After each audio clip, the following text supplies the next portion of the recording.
Like here.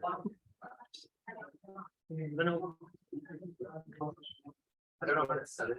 There's going to be a setting. I just don't know how to do it. All right.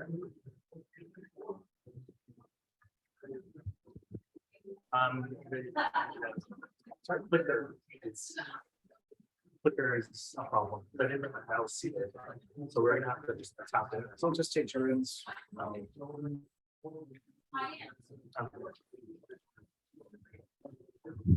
Okay, we're gonna get started in a couple of minutes. Find your seats or the standing room only.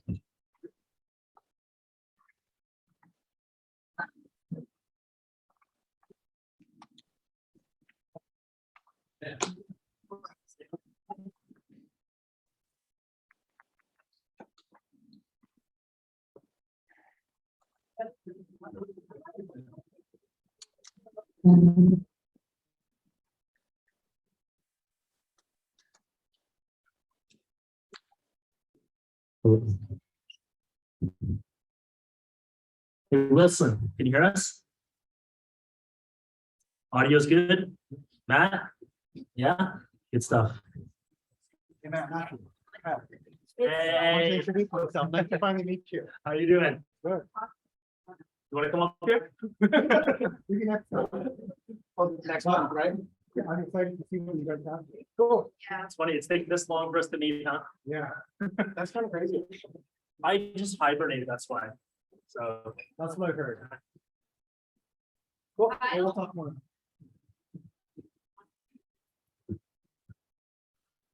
Hello. Okay, we're gonna get started. Everybody got their seats and stuff.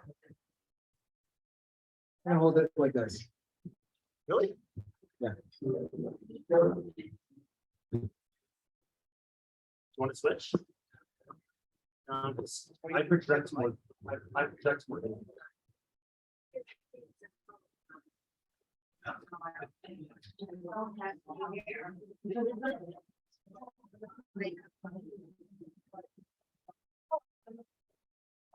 Hello.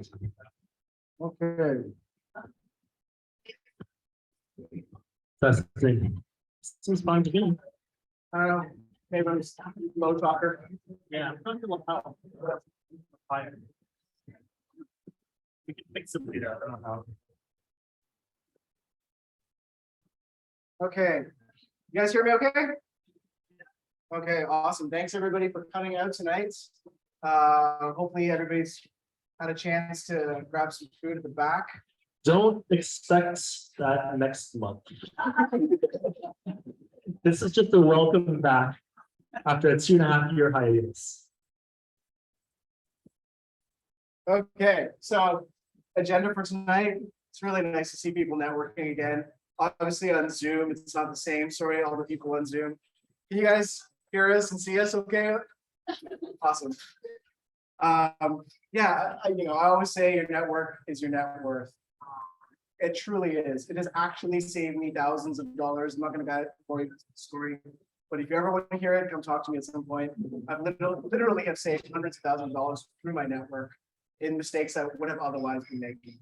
So there's lots of smart people in this room. There's lots of people who are deep into real estate and real estate investing. So make sure you're connecting with people during the networking breaks. We'll have our presentation. We'll have a break at around 8 o'clock when we get to that point in our presentation. Please order some food, drink, whatever you need, support a local establishment, help us hit our minimums. Because we don't want to charge for this, we like to keep it free. But that's only while we provide enough money to the good folks here in Amsterdam that they let us stay here. We'll continue with the presentation of that. We'll have a networking break at the end. Okay, so, like I said, very happy to see everybody here. Just a couple of housekeeping items. Washrooms are at the back if you're looking for them. Please keep your cell phones on silent during the presentation. If you need to take a call, we have access to the back. If you want to just step out there, you can do that. The Volition server is attending a menus. So Server / construction manager. Also, we are recording tonight's presentation, so it will be sent out to the greater mailing list afterwards. And you can find all this on our website. Okay, there's our legal disclaimer, which is really small. We have a lawyer in the room. I have a real lawyer in the room, guys. Basically, this is if you are unsatisfied with what's happening here, you can leave. So, we do our best to represent things fairly, consult experts. We're not accountants. We will talk about things like that, but always consult experts like real lawyers, real accountants for those kinds of questions. can you actually hear me okay? People in the back? Yeah. All right. Okay, good. We have to take out all the accountant and lawyer jokes. Okay, so what are we going to talk about tonight? Tonight, we're going to get into some of the myths of Toronto. And I think Matt and I kind of pride ourselves on this. There's always these myths that people have about investing in the city. Like, why would you even come to Toronto and invest? So expensive, there's no cash flow here. It's risky. Like, why would you invest in this city? It's nice to live in, but why would I want to buy my investment properties here? So we consider ourselves the Mythbusters. We consider ourselves the Mythbusters of Toronto. And it is actually one of the reasons that Volition got started in the first place. I was chatting with some of you guys earlier. One of the things we really pride ourselves on is taking, somebody was saying to me, hey, I thought you guys were talking about condos tonight. I was like, oh, like, no. We like to take a much more holistic approach to real estate investing. If you tell us you want to go buy an investment property, our next question to you isn't like, oh, what condo do you want to buy? Our next question is like, okay, understanding where you're coming from, understanding where you're going. We want to take that holistic view. And then we want to apply a sophisticated approach to it, right? We just don't want to go buy any old property in any old neighborhood just because it's in Toronto, it's good. We want to make sure that we're attracting the right tenant profiles. We're taking a risk mitigator approach. So that's the kind of stuff that we pride ourselves on. And it's been good. I mean, we've helped a lot of investors. We've made people a ton of money, and we've got a lot of recognition as a result. We're now in HGTV. We've got some articles up there. Yes, got ourselves on the back. You're a star. This is just 4 of, I don't know, I think we have maybe 10 or 12 features. Yeah. So if you just go into hgtv.ca, click on real estate, and you'll find us. We're the shorter, less good looking property brothers. So what are we exactly? We get this question a lot. I'll start with what we're not. We are not here to sell you a course. We're not here to get you to invest within a REIT. We're not here to sell education. That's not what we're doing. Primarily, to be quite frank, we're real estate agents. We run a team or a brokerage, and we make money through commissions like any other normal real estate agent. But we try to provide a ton more value and a ton more expertise because there's 60,000, 65,000 real estate agents. If we're not doing something better, how are we going to separate ourselves from the pack?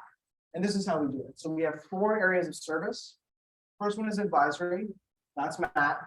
You sit down with Matt, you go through your real estate investment plan, you figure out how to get you from point A to point B. Next thing is realty, which is the division I run. That's our realty team, finding properties that match whatever we come up with in advisory. Next thing is renovations, which Lawrence runs, or Liz, right back there. Oftentimes, we need to do physical construction changes to the property to make our investment dreams come true. And the last thing is the part I'm most proud of is our community. Events like tonight, our inner circle meetup, our inner circle chat group that we have, investors supporting each other. It's the community I wish I had when I first started real estate investing. That's us. That's us. And, you know, a lot of places have a statement, a mission statement. We've got this. This is really our mission picture.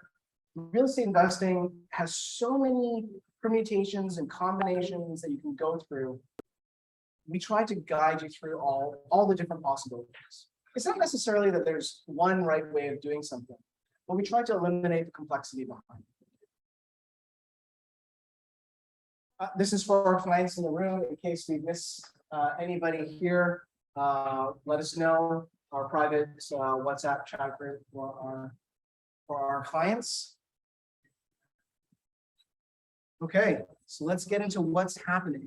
What has been happening in the market? It's been really interesting. So let's start with some trending. So if you've been watching, listening to headlines, this is not new news. Sales volumes are down, and the negative headlines are all saying, "Oh, you know, housing market's falling apart. Sales volumes are down." This is a great way to represent it, right? Showing that just less transactions are happening. But there's more layers to the onion. It's not just about how much real estate is trading hands, because that's all sales volume is. Let's look at pricing. So we know pricing has come down, and there's been all sorts of headlines about, oh, you know, real estate prices crashing, real estate prices crashing. But when you look at the actual data, absolutely, we've come down from that March, February high of this year. But we're only back to 2021 prices. So we're only back to where we were a year ago. It's not that drastic compared to some of the headlines that I've been reading. It is definitely a drop from the peak, and we're probably talking about a 10 to 15% drop. The other thing that's not baked into this information, devil's in the details, is where this is happening. Unfortunately, if you bought a condo and you're in the suburbs, you know, like let's say you bought a condo in Markham, and you're trying to sell it right now, you're having a hell of a time, because the condo market, especially the condo market outside of the downtown core, has become very soft. But if you're trying to sell a condo and you're downtown, absolutely it's slower, but things are still moving. We're still selling properties. It's not taking the 7 to 10 days that it used to, but it's taking, you know, 2, maybe 3 months, which is actually kind of normal. Very slow for Toronto, but normal compared to the rest of the country. So that's baked into the details here that you don't quite see.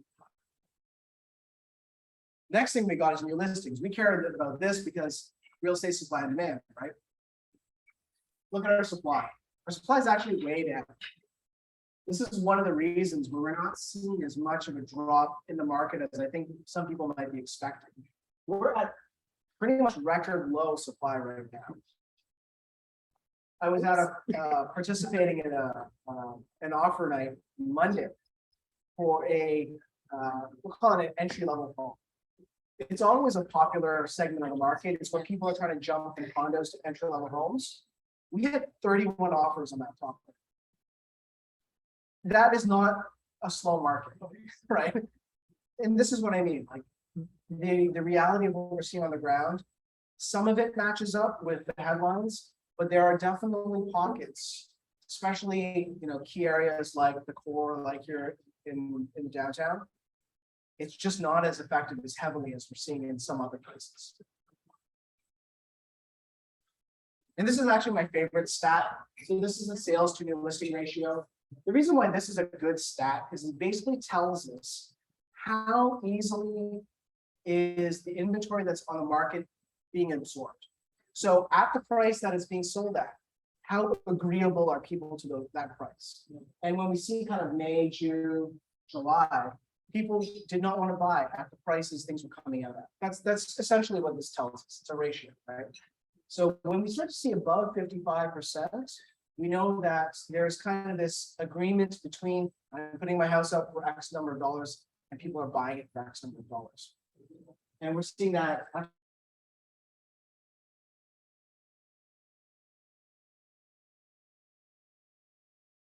in September, because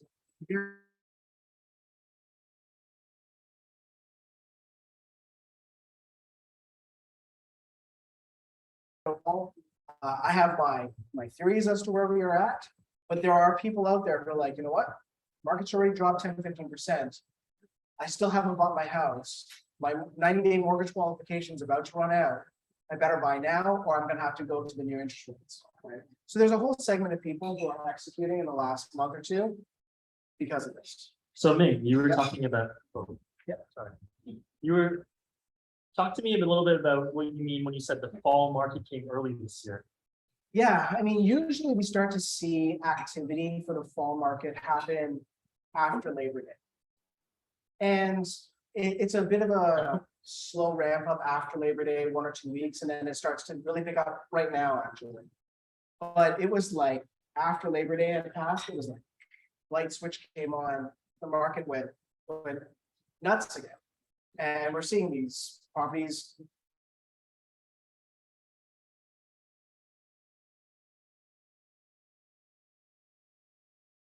We're now probably in a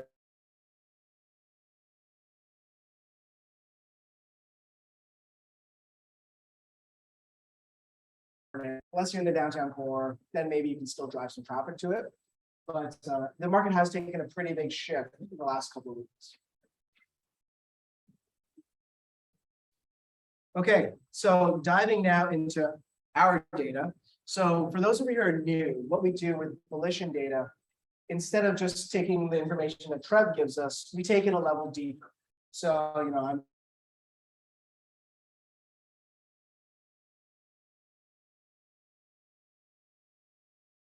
so home price index data, and we track that for the same kind of properties over time. So why would we do this? An average price is only going to tell you what is happening on average. If there's a lot of execution of properties, cheap condos, that's going to bring down your average home sales price. There's a lot of execution of $5 million homes that month, that's going to raise your average home sale price. HPI tracks a type of property and what it's worth over time. So a 3-bedroom, single family home, how much is that worth? It's a more accurate piece of data. And so we track that by neighborhood. So the information for us is broken out by Trev neighborhood.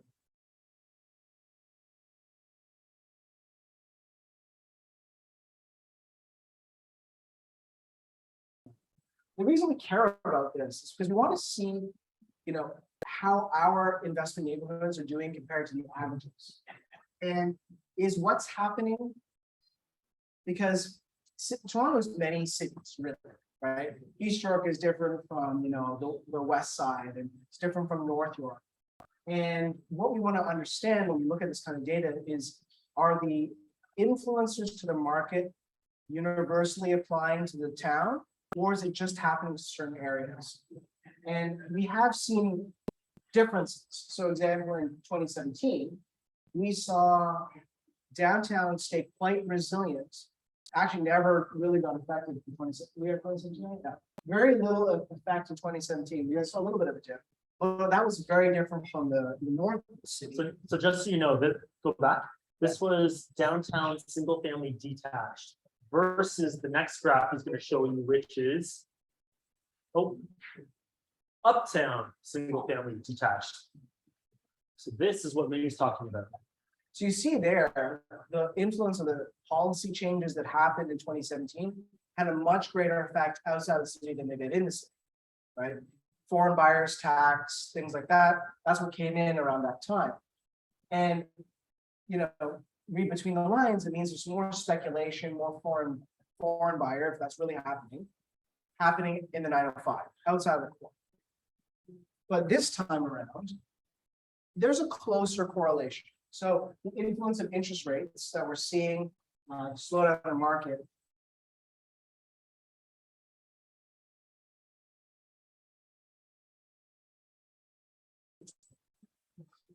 We're seeing it happening in the condo market, the downtown market, as well as the uptown. And so that's why we track these things, because it's good for us to understand, like, are we dealing with something localized? Or are we dealing with something that is a little more widespread? Okay, that's kind of updates on the market. Any questions about what's kind of going on right now? Oh, we forgot in the housekeeping, we forgot to say, we've got a couple of mics here. So for the benefit of the people who are on Zoom, there's maybe a dozen people on Zoom or half a dozen. Can you use the mics if you have a question? So if you got a question, raise your hand and Chris and Elikon will gladly hand you something to speak into. If not, then We'll keep going. Yeah. giddy up. Yeah, if you have any if you have any questions about the market, let me know. We're very active in it, both within the core, outside of the core, as well as the leasing market. So we've got a lot of boots on the ground right now. Okay. So I want to start off with a little bit of a story, a little bit of a case study, maybe a typical client of Volition. Maybe this is you, who knows? Maybe I'm talking about you don't even know. But I'm talking about Tommy and Gina. Who here is Bon Jovi fans? See how Really? see how it's went up? Oh my God. I remember the last time Tommy and Gina came out to a meetup, nobody knew the reference. No one's getting this reference. Okay, thanks, Marine. Marine gets the reference. So apparently me and Marine are the only Bon Jovi fans. Anyway, Tommy and Gina are they come from the school of hard knocks in Bon Jovi songs. Anyway, typical nice family. They're about 45 years old. They got some kids. They got a nice primary residence in North York. They got a condo. So maybe you recognize that condo. We were just talking about it. They used to live there when they were in their 20-somethings or 30-somethings, right? But they moved uptown and now they rent it out, right? So this is pretty typical profile, right? Maybe, bought a condo in their 20s, 30s, lived in it for a while, upgraded and had a family. Sounds pretty typical. Could be you, right? Could be a friend. So Tommy and Gina, whether this is typical or not, or whether this is you or not, who knows? But they make about $300,000 combined income, right? Household income. They got some savings. They putting their kids through activities and everything else, so really drain their savings, but they still have 100K. And they have about $1.15 million net worth. So that's mostly real estate, maybe some other assets. So keeping up. All right, so Tommy and Gina, even though they own a condo in downtown Toronto, which they've owned for a while, they have this idea that there's no good investment properties in Toronto. That's what you believe as well. And they have this belief that cash flow doesn't exist in Toronto. So maybe that's something you believe too. Let's take a look at what their goals are. So maybe they want to be on a beach somewhere, or maybe they want to do something philanthropic. Maybe they want to quit their job and only do contract work. Maybe they want to do whatever. Maybe they want to take care of their parents. Maybe they want to put their kids through university. Whatever that means to them, they baseline what they want out of which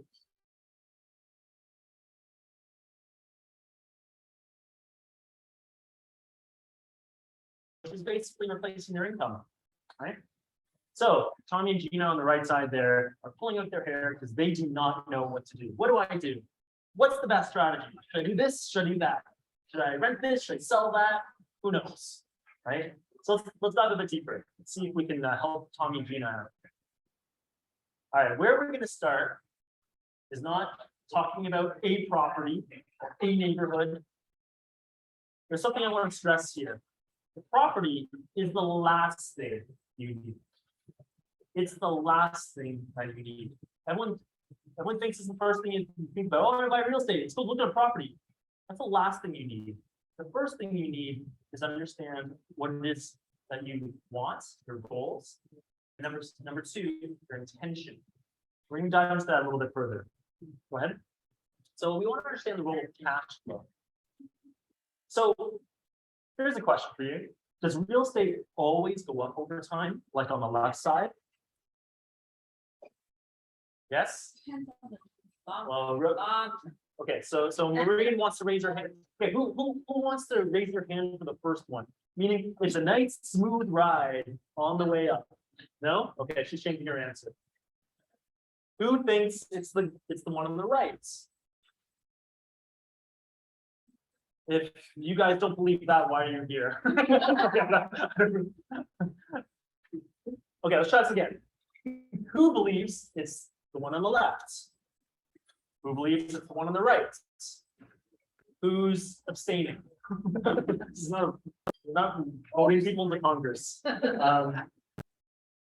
Real estate, generally speaking, goes up over time. I think, there's lots of macroeconomic factors, microeconomic factors, there's fiscal policy, monetary policy. There's lots of things to talk about why. We can talk about inflation, the money supply. I'm not going to get into all that. Just generally speaking, I think we all kind of believe real estate goes up over time. What it doesn't do is it doesn't go up smoothly over time, right? Which means, in actual fact, what happens is it'll go up, it'll go down, it'll go up, it'll go down, it'll go up, it'll go down. It's a cycle. That's why they call them real estate cycles. Goes up, goes down, goes up, goes down. That said, generally speaking, the trajectory is usually up and to the right, generally speaking. In fact, if you look at the Canadian average long term, the past 32 years, it's about 5.4%. 5.4%, right? That's Canadian average. That's like Timmins and Toronto, all factored into that. That said, Toronto condos, who knows what Toronto condos have done over the past long-term average? Any guesses?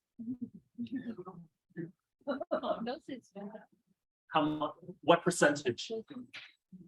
She doesn't know. Okay. Who wants to venture a guess? Yell it out. 50%. No, annual average. Annualized. 20%? Damn. Wow, I want that condo. I know. You should be a bigger real estate investor and less of a CPA. If you get 20%. Yes. 6. Not bad. 7. Oh, 10. Okay, good guess. 7. So 9. I already said the answer. The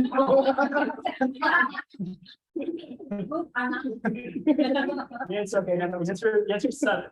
Condos are done 7. Houses. What have houses done in Toronto?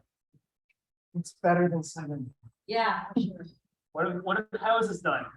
Yell it out. 10, 16. Well, the answer, long-term average is 10. 10, right? And just to give you a perspective of what these things mean. Oh, I should step in the frame. They can't see me there. Sorry, guys. Just to give you a perspective of what that means. There's something called the rule of 70. You want to be more precise? It's the rule 72. You basically take, right? You take your interest rate times number of years. Am I doing this right? Yeah. Interest rate times number of years equals 70, which means at Canadian average of roughly 5%. How long is a doubling period? Doubling period means the price goes from here to double. What does that math work out to be? 14 years, thank you. Now, if I've got a condo, which was how many percent? Have you forgotten? 7 times how many years equals 70? 10. Houses at 10%, how many years to equal 70? 7. So just to give you an idea, that's what the interest rate actually means, and its impact, or it's how it reflects in the housing prices, right? So I don't know where I was going with this. Let's keep going on. Okay. So what I want to talk about here was how real estate actually, how you actually make money in real estate, how you actually build wealth in real estate, right? Well, we're gonna get to that. Right? Equity. This is an equity growth model. Right? So what we have here is, sorry, I usually have my pointer. I left my pointer at home. Okay, top line, house price. Bottom line, mortgage. For those who can't see, this is $1 million. This is $1 million mark. I'm buying a house at 1.5. Okay, so I'm buying a house at 1.5. 5% growth. We like to model 5% growth. It's less than the Canadian average, long-term average. It's way less than condos in Toronto, way less than houses in Toronto, but we like to model conservatively, right? And I just wanted to illustrate an example. So $1.5 million house, and if I put a down payment down for that would be how much? This guy right here, right? Equity. That's what your equity is. Your down payment is equals your equity in the beginning. Make sense? Right?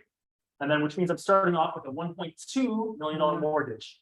And what happens over time? Generally, this happens over time, right?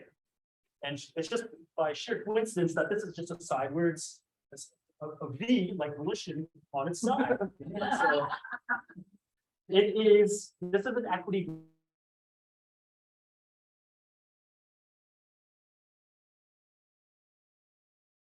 Future. Now, what happens over at the very end? Let's assume I have a normal 30-year mortgage, whatever interest rate you want to throw in there, 3%, 5%, whatever. What happens at the very end? This has gone, what's that?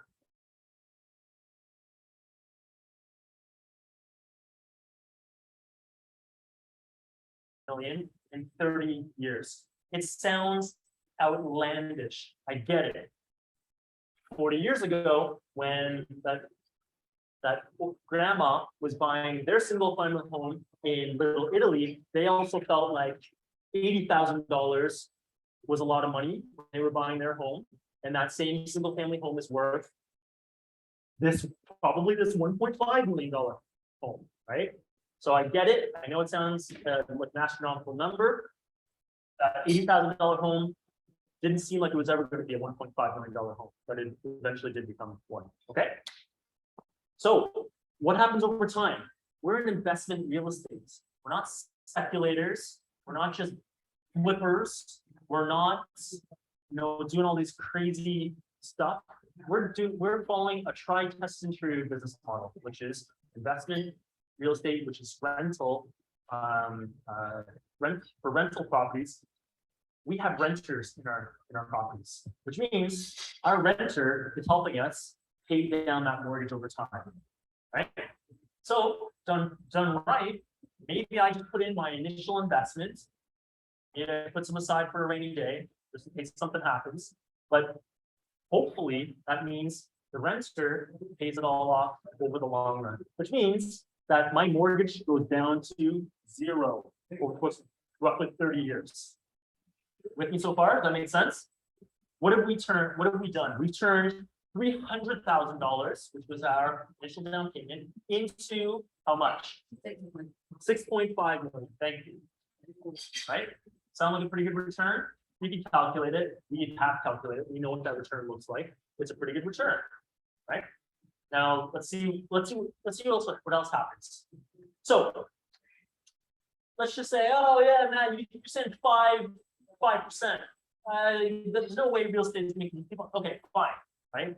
Actually, like Ming said, I'm an engineer, I'm a geek. I like to run sensitivity analysis. I like to understand different types of scenarios. One of those scenarios is what would happen if it didn't grow at 5%? What if it grew at 2.5%?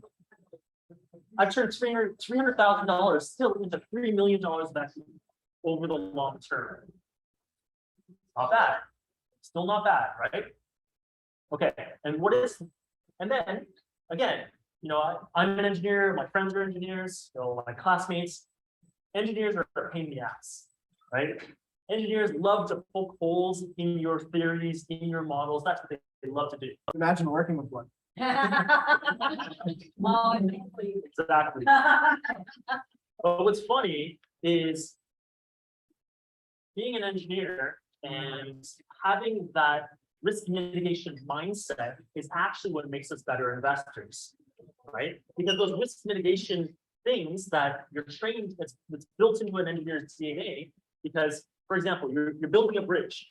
You don't want that bridge to fall, which is why engineers are trained to factor in a factor of safety of 7, for example. Now, bringing that to real estate, you want to ensure you have that risk mitigation. So that's why we're running these scenarios. So what if it doesn't even grow over the course of 30 years? What if we're in this long inflationary cycle and long whatever, and the prices are going to be depressed and interest rates are going to, okay, fine. Let's just say a terrible scenario happens. Or you buy in Belleville. Or you bought in Belleville. Actually, I want to ask you, how many people were at the property show? Okay, not that many. So not that many people are going to get this joke. Basically, long and short of it is, I was born and raised in Belleville. My parents bought investment real estate in Belleville, and they had a terrible time. They didn't make any money. They made a little bit of money, but it was a huge pain in the ass for them. So that's the business model I like to contrast our business model with my parents, my immigrant parents, who were very resourceful, tenacious, hardworking, heads down, but they did it. They were hardworking, but they didn't do it smart. And I think we could do it smarter than they did. Okay, so let's say zero growth. Let's say that this is 1.5 million over here, and it's still 1.5 million in 30 years. That sounds like that sucks, right? Oh my God, prices can go up. But see what happened. That mortgage balance still goes down to 0, which means I turned $300,000 into $1.5 million. Okay, next. And here's your catastrophic scenario. Let's just say the real estate goes down year over year for the next 30 years.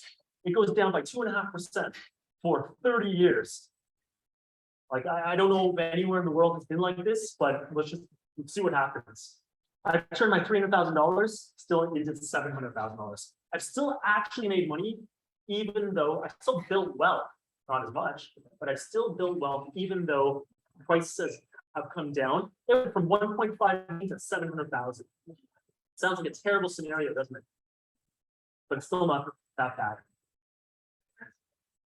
Oh, so here's another. I've shown those other 3 graphs before at meetups. I've shown them thousands of times. I haven't shown this one, and the reason I haven't shown this one is because we're in a new environment now that we haven't been in a very long time, right?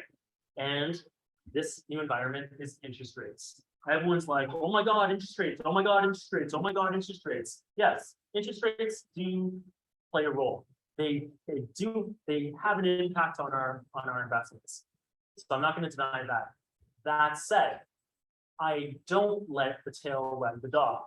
I don't let financing and interest rates and this stuff necessarily dictate my real estate investments. Why? Now let's take a look. 3% interest rates, that's what we had, maybe 2.5, maybe 2, right? Earlier this year, maybe January, maybe February. Let's take a look. Now flip the slide forward. You got 5%, go another one. 10%. Did you see the difference? Flip back. Flip back. Yep, go forward, go back, go forward. Oh. Go forward, go back. Are you getting the point? Yeah. Interest rates over the long term actually don't make a damn difference. So don't get too hung up on it. Because if I were to throw all the factors that affect real estate into one big pot and stir it up and see what comes out. Oh, I'm gonna steal your thunder from one of the slides. The answer, the biggest factor, if I did a complete factor analysis, figure out all this stuff, the biggest factor that affects your real estate investment is time.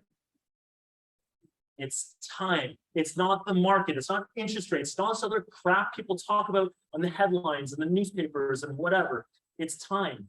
And I've demonstrated that actually, right? Like, yes, I totally get interest rates are going to affect things like your cash flow. I totally get interest rates are probably going to have a temporary effect on pricing, right? We've talked about that in the past, the difference between economic fundamentals and market influencers. Economic fundamentals are all the stuff that we study here at Volition in Toronto. It's the GDP growth, job growth, and population growth, and all that stuff. Rent growth and vacancy rates, and like those are your fundamentals. Market influencers, for whatever reason, happen to be what everyone talks about, which include government policy, include interest rates, includes all this stuff that people love to talk about, but actually only have a temporary, short, could be a longer, still lasting effect on the market, but it's not a permanent effect on the market. It doesn't underpin the strength of a real estate market, right? So does everyone understand my point here? Interest rates over the long term don't make too much of a difference. Yes, you probably see a little more wobbling of the pricing, but over the long term, this point still stands. Okay. All right, so you love to talk about this slide, so I'll let you know. I mean, this is one of my favorite sayings in real estate. Matt's already alluded to it, but it's not about time.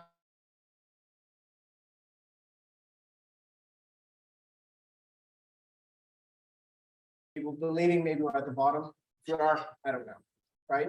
But they're trying to time it, they're trying to get a good deal. But that's not how you make money, right? You really make money by being able to stay in the long term.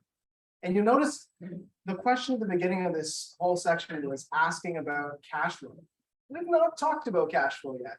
Because what we're trying to do is get people out of the mindset that that is the only thing that matters. There's actually a lot of things that matter. You know, as I mentioned, we're trying to take a holistic approach to real estate investing. And that includes the financial metrics by which you are measuring success in real estate, right? We have another presentation.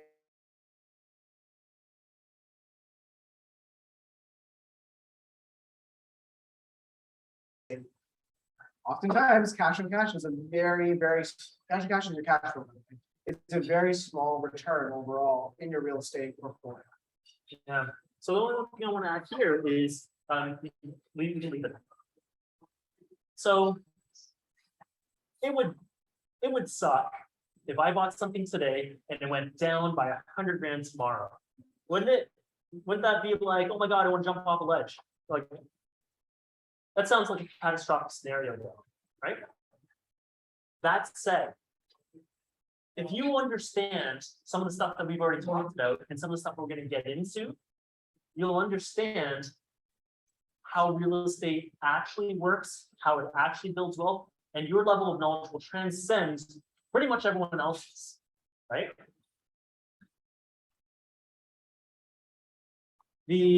So there's actually something I want to say.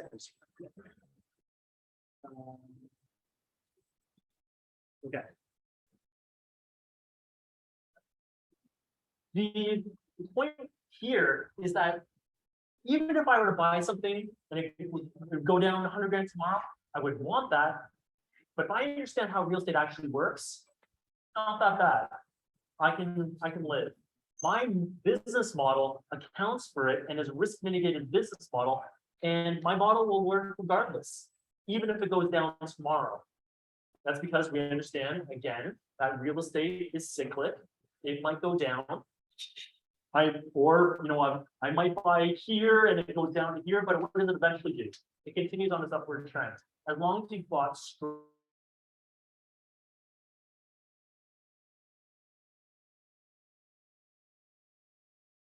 if it's risk mitigated, as per our presentation a couple of weeks ago, no.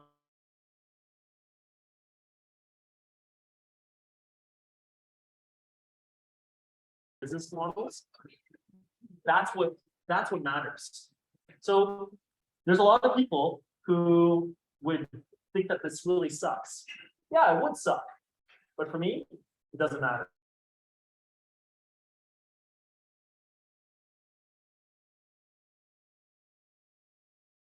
And scheme of things. Okay? Yeah.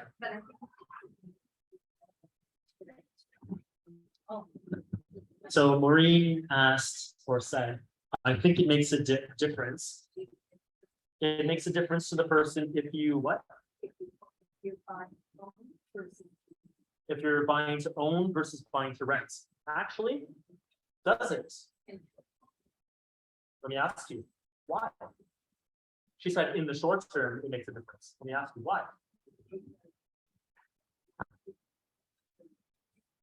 Okay, she says your income stays the same. Hello, everybody. I'm sorry I asked. It's okay. Go ahead. yes, if you're living in it, you feel much less happy with your home and with your financial situation. If you're renting it, it's not so important because you're getting your cash from your tenant. And you will ultimately keep the property for however long it takes. Would you also arguably not just keep the property? Your family lives there, you're making memories there over the long term. Yes, I mean, if I waited a day or a month or a year or whatever, I might have been able to get it $100,000 cheaper. Yes, that might mean that my mortgage payments might be a little bit lower, but I've committed to it at whatever it is. And as long, here's the key.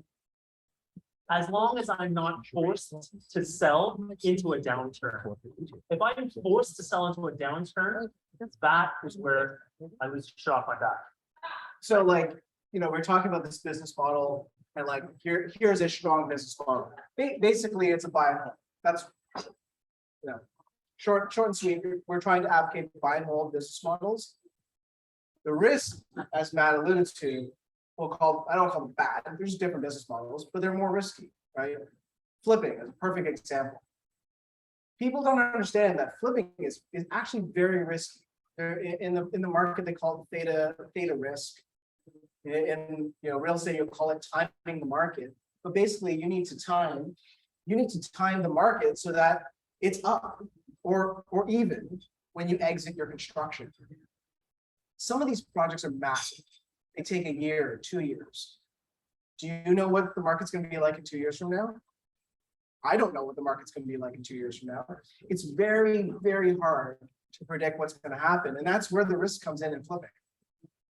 We try to, we have clients that flip, but we encourage them to do a risk mitigated flipping model. Even then, if you're going to create a flip, create it with multiple units. So that way, if you do have to hold on to it, at least you're cash flow neutral, right? Or you're substituting it $500, $1,000 bucks, but you're not having to manage a construction loan, your line of credit that you got for the down payment, plus your mortgage, plus you're losing money because you're only a single family home and you're only renting out for $3,000 bucks, right? That's kind of contrasting. That's talking about in terms of good business model with something that's a lot more risky. Yeah, thank you. Okay. Sorry, my watch is dead. Can someone tell me the time it is? How are we doing for time? 7:53. I haven't even got to my meat and potatoes yet. Okay. So, I guess. Yeah. Anyway. Actually, I forgot what I was going to say. Okay, so the reason we basically already talked about that, but the reason real estate investing is so powerful is because it's an income producing asset. It's an income producing asset, which is different than going to, well, maybe different than flipping, different than going to buy a share of Google or the S&P or whatever it is that you can buy. Right? It's an income producing asset that allows you to hold and still make a return through cash flow, through mortgage pay down, even if things aren't going so well. Let's say the market goes sideways, it goes flat. If Google stays flat, chances are I'm not making money, right? If Apple's going flat or Amazon or whatever, I'm not making anything. I mean, yeah, you could argue dividend paying stocks, whatever, I get it. But generally speaking, this is why real estate is so powerful. On top of that is leveraged, which you already know, 5 to 1, you get a 20% down payment, 80% mortgage. It's leveraged, which is why.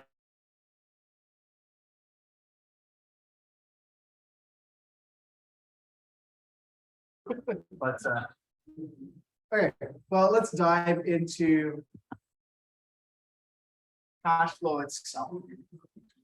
So oftentimes when people start learning about real estate investing, they hear the term cash flow and they're like, oh, I get it, I'm making money, right?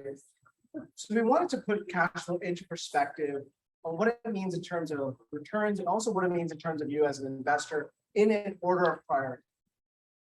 So stage one, this is when people first thinking about real estate investing, what they truly understand is appreciation. Buy low, sell high. I think everybody understands buy low, sell high. That's the, buying a condo or pre-con, and then hoping over time that it goes up. This is. It's cool. It's simplistic, and it is also risky, because a lot of times appreciation is dependent on time and timing to make this happen. Right now, if you're holding on to pre-construction, you're trying to assign it because you thought that was going to be a good way of, getting a profit. You're probably having a really hard time. The regular condo market's extremely slow. You can only imagine what the assignment market's like. The assignment market's always even slower than whatever the regular market's running at. So you take a couple of courses, come to Volition meetups, read a couple of books, see people talking about real estate investing online, learn about cash flow. You're like, oh my God, cash flow is amazing. I want cash flow. And this is where a lot of investors get stuck, because they think that cash flow is kind of the be all and end all, the one metric to rule them all of what makes a good investment. And if anybody is into stocks here, it's like picking one thing and saying, price earnings ratio. I'm going to buy a stock just based on that. I don't care what it is. I don't care who it is, what they're doing. What does the CEO's plans for the next quarter? I see one metric and I'm going to buy that stock. That's what's happening when you become very cash flow focused. There's so much more to real estate investing than a single metric. Are you in a good neighborhood? Is it going through appreciation? What's happening with transit in your neighborhood? What's the tenant profiles like? What are the LTV laws where you're investing, right? What's the neighborhood, tenant profile like? Right? Do they have a strong tenant board that's going to fight you every time you want to increase rents? There's so many elements to this, and a lot more than just, am I making $300 a month, $400 a month? So that's where we're trying to get everybody, right? Get everybody to understand that yes, cash flow is important, but it is just one of many important metrics, many important things you should be evaluating when you're looking at investing in real estate. It should not be the, Matt said, the tail that wags the dog. That's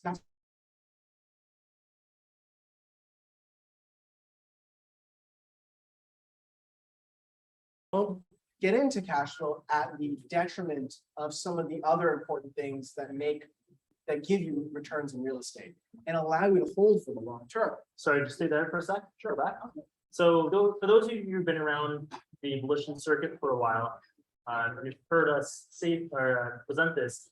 This is what I'm talking about when I say it's not just about ROI, it's about a couple of other things, a couple of other metrics.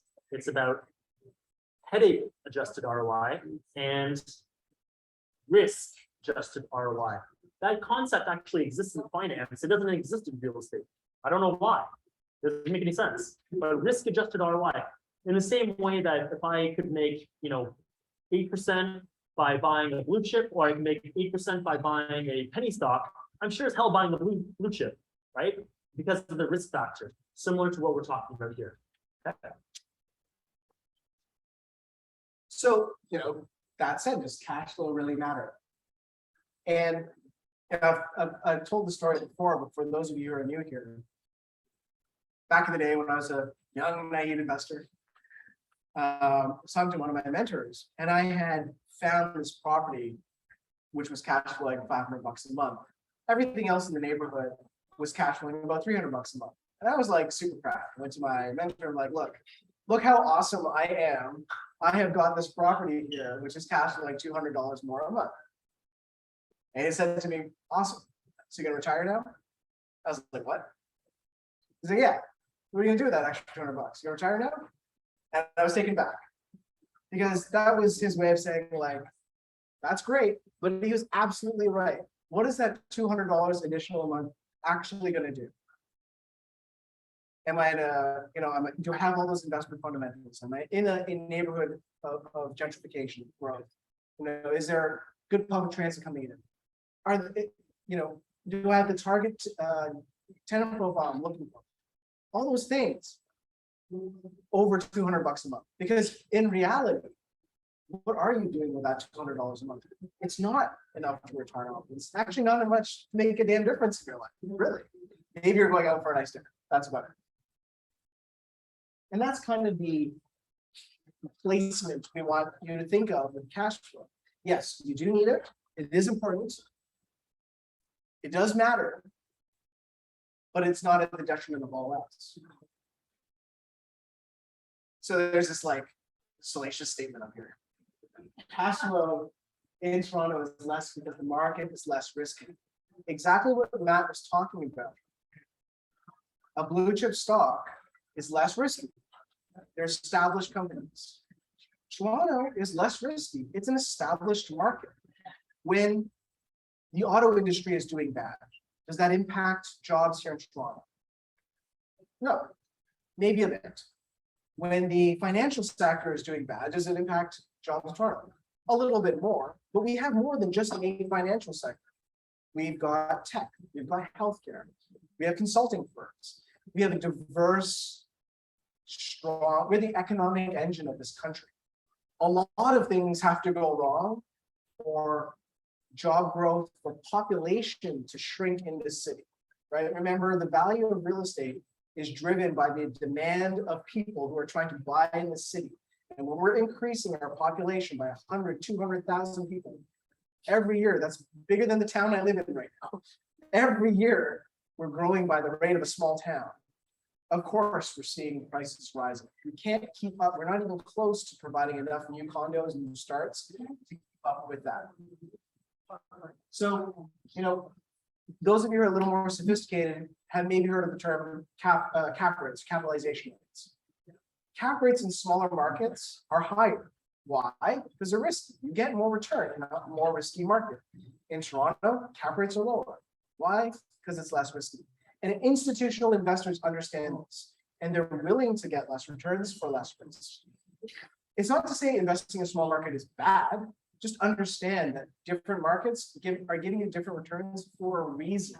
It's not like you're a genius and you found, oh, there's this town out here which is giving me higher returns and nobody's found it before. No, the market is always smarter than you are. The market has already figured this out, and that is why you're getting better returns. So he says, it's not that they're bad towns. Yeah, they could be bad towns. It's not like it's Belleville. Sorry. She wants to know what happened. Capitalization rate. What is the lower cap rate? Okay. Let's back up. Okay. Yep. So cap rates. A cap rate is calculated by taking gross rents minus expenses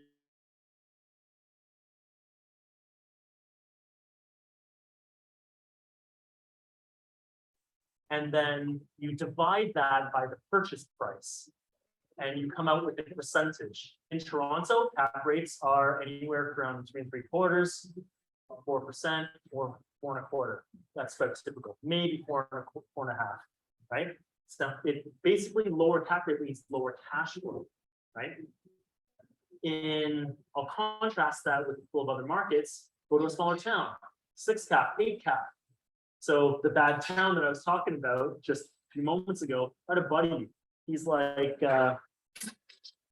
hey, I'm investing in a small town in the US, northern New York, Rochester. I'll call a spade. It's Rochester. He's like, yeah, it's a 14 cap. Oh my God, this is incredible. So he go and invested there. He went and bought, I don't know, 7 duplexes or I don't know, something. Duplex was 70,000, if I remember, 60 to 70,000. It was so cheap that he bought it cash, right? And he bought like 6 or 7 of them or something. Yeah, great. The 14 cap. He has to replace his windows in his properties probably about every 6 months because there's bullet holes in them. I shit you not. Like this is literally like part of one of his expense items that he wasn't expecting. He also has, ton of vacancy. So the 14 cap is the myth. Ton of vacancy, non-payment of rents, et cetera, et cetera, et cetera, et cetera, et cetera. High headache, high risk. Overall, low return, actually, right? So, and very low on the headache adjusted and risk adjusted ROI returns. Couple things before we move on. Remember time. TINE. This is an acronym that we use at Volition for those for the two other people that were at the property show on a couple weeks ago. You might remember. It's an acronym that Volition uses to mitigate risk. So it's not just, we love the acronym TIME because we love saying time in the market, that's number one, but it's an acronym that we use. T stands for tenant profile. Your tenants are your biggest risk to your business here in Ontario, okay? So the picture here shows us talking about time at the property show, so that's what. I, invest in business model. So depending on the business model, that can add risk to the investment as well. That also incorporates you as an investor. Do you know what you're doing? Do you have a good team? Is the business model suitable for the type of location, the market, etc.? Next is market. So market, that's what everyone thinks about. Oh, market, that's interest rates. That's the city, that's the neighborhood. The market is important, and we did talk about markets. We did talk about Toronto versus, for example, Belleville. Toronto, strong, economically diverse, all this other stuff. Immigration is a big one. Thank you, Betty. Jobs is a big one. Thank you, Betty. And she's been to our presentation before. And just in Toronto.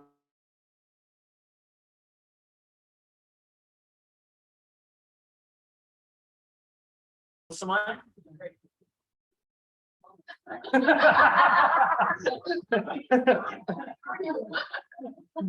Flo's always telling me, she says, you have too many slides. There's supposed to be 1 minute per slide. I think I've been averaging more than 1 minute per slide. Okay, let me see if I can finish this thought, and then I'll see how much more I have. Okay, and then where was I? Market. So anyway, Toronto, economically diverse, big techs coming in, all this other stuff. Small town, single industry. If that sawmill goes out of business, you're screwed. So on and so forth, right? Estate, that's the property itself and the neighborhood. So the property could add risk if you're not buying well, and if you're not buying the right neighborhood, then that could add risk as well. So done properly, you account for all these risk factors, and you take a risk mitigated approach to investing in real estate. And Toronto is a great place to do that. Okay. Okay, so Ming already said this. It's important, but not to the detriment of all else. You need cash. Okay, go back. Cash flow. When's cash flow important? Actually, I'm gonna get to this. Cash flow is important at the end. In the beginning, the $500, the point of cash flow really is to be able to hold for the long term. So if you get $500, you get $1,000, whatever that number is, you should be putting that into a piggy bank, because the reality is you're gonna have a furnace that's gonna go down. You're gonna have maybe bullets, maybe you have a bullet hole in your window, you know, roof, whatever, right? Or maybe you have a vacancy in Toronto that's very rare unless you do something wrong, but we're absolutely not advocating negative cash flow. Like, we're not saying go buy a place that's like a minus $1,000 or minus $2,000 a month cash flow. You need it, right? We have creative ways of getting it sometimes when you can't get it right away. But that's also a very important point to me. Yeah, let's see how I can speed through this. Okay, here's the question. Do you guys want to take a break now? Or do you want me to get through? You want to give me 5 minutes? Is it going to be actually 5 minutes? No. Why don't we take a break then? We'll come back in 15 minutes time. So that will be, let's see, 8:20. Okay, let me just leave you with this last. I'll leave you with this, and then the next thing is really going to be. What does Albert Einstein, what does theoretical physics and real estate investing have in common? They're both going to Any others? Math. Is it math? Is it that we pray that prices go up like Albert Einstein? Yes. It's relative. Oh, I like that. Any others? It's calculated. Theoretical physics and real estate investing. What the common thread between the two is this right here. E equals MC squared. What does E equals MC squared mean? Yeah, E equals MC squared. It means for those of you who forget your grade 12 physics, it means that energy and matter are two sides of the same coin. They're the same thing, they're just different forms, right? Different forms of the same thing. Now, what does this have to do with real estate investing? Equity and cash flow are two sides of the same coin. They're two forms of the same thing. So for those people who say, oh, you can't eat equity, I don't necessarily agree.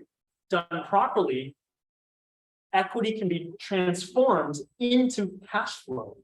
They're two forms of the same thing, just like energy and matter. And on my next slide, I'm going to show you how. Now let's go for a break. All right.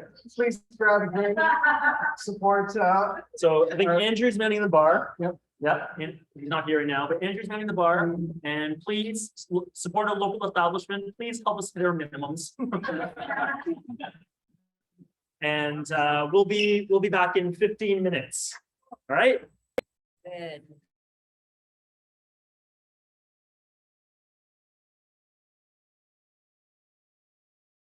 Say hi to the people on Zoom here too.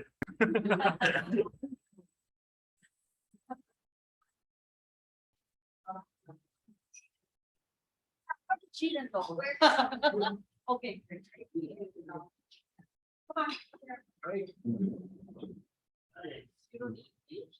I love it, but I really sampled that. And then I labeled that. Never eat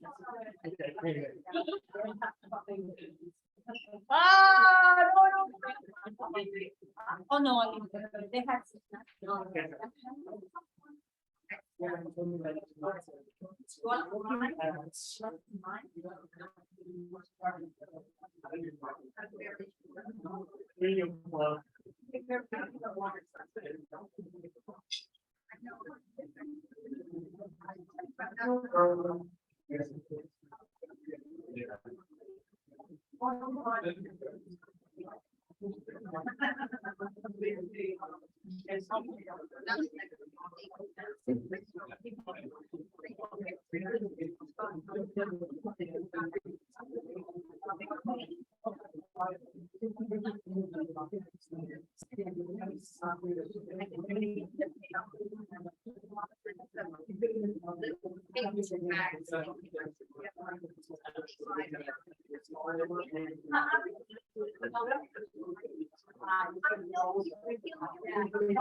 Yeah.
Oh, they don't look at your.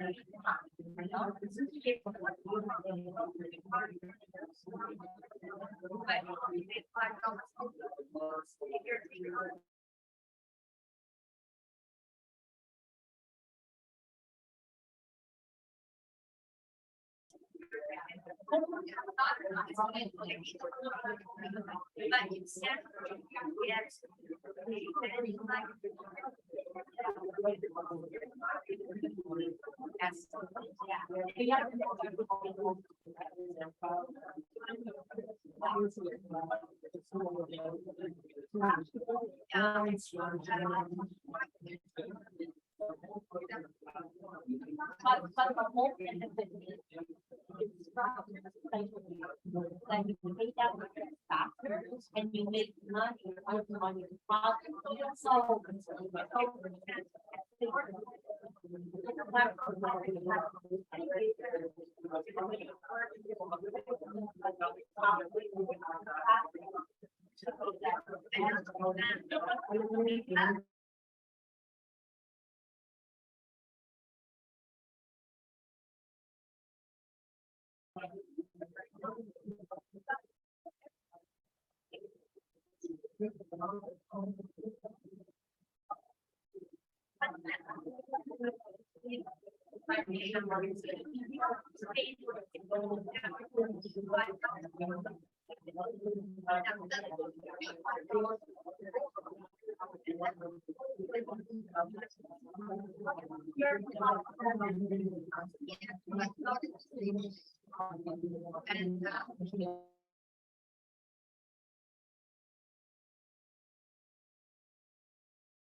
I don't know how this works.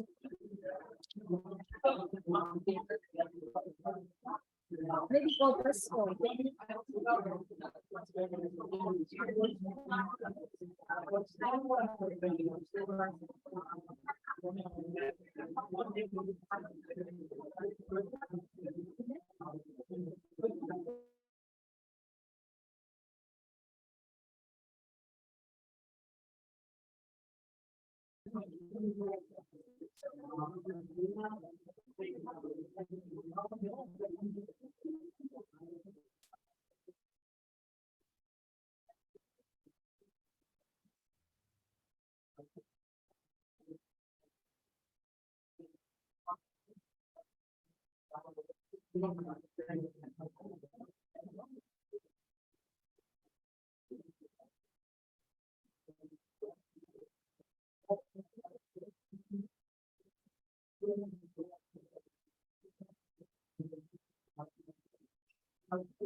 Well,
oh, what is that? I'm not sure what that is. It's a berry thing, right? She wants, can I order one for her?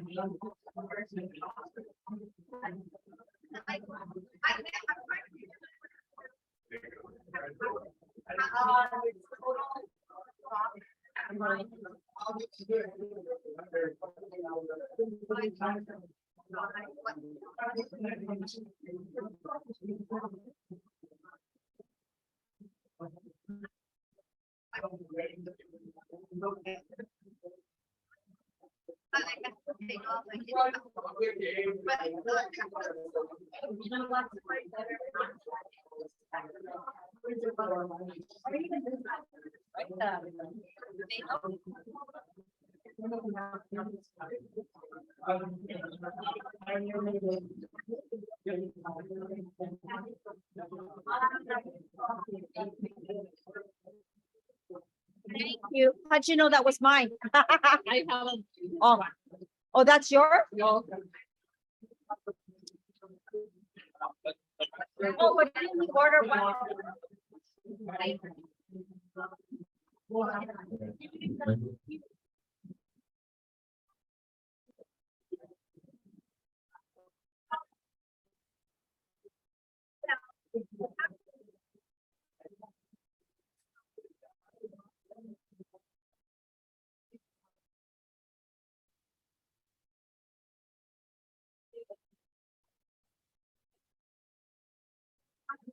Oh.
I have.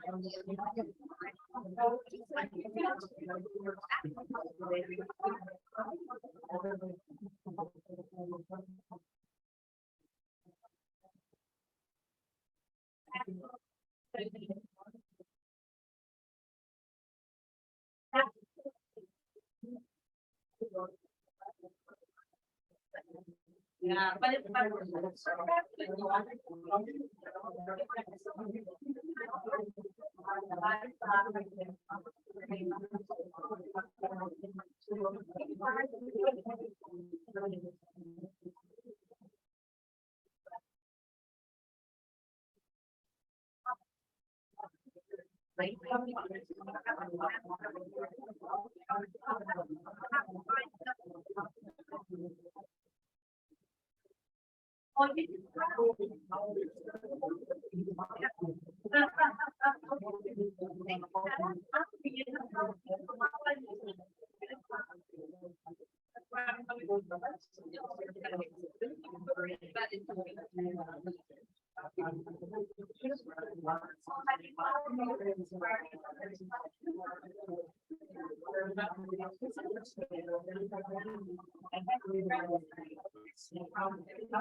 Before I got that.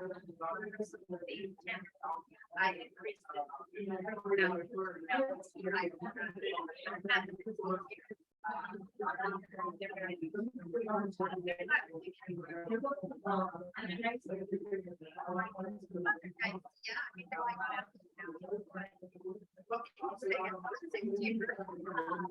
Yeah, they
I'll go. Yeah.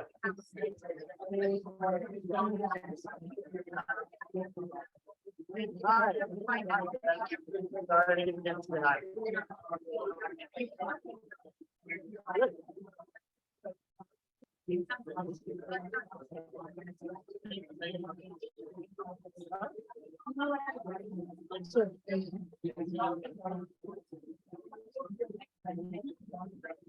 How do you leave? Matt, you leave. Matt, Please return to the stage. yeah, I blame Mandy for making us go overtime. Did everyone hear that?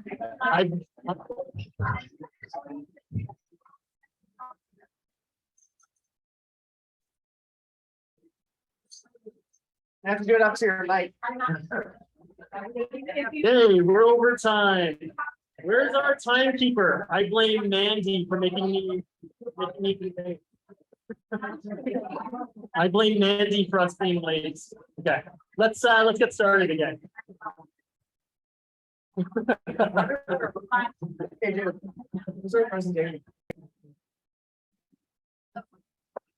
Okay, grab your seats. We're gonna get started.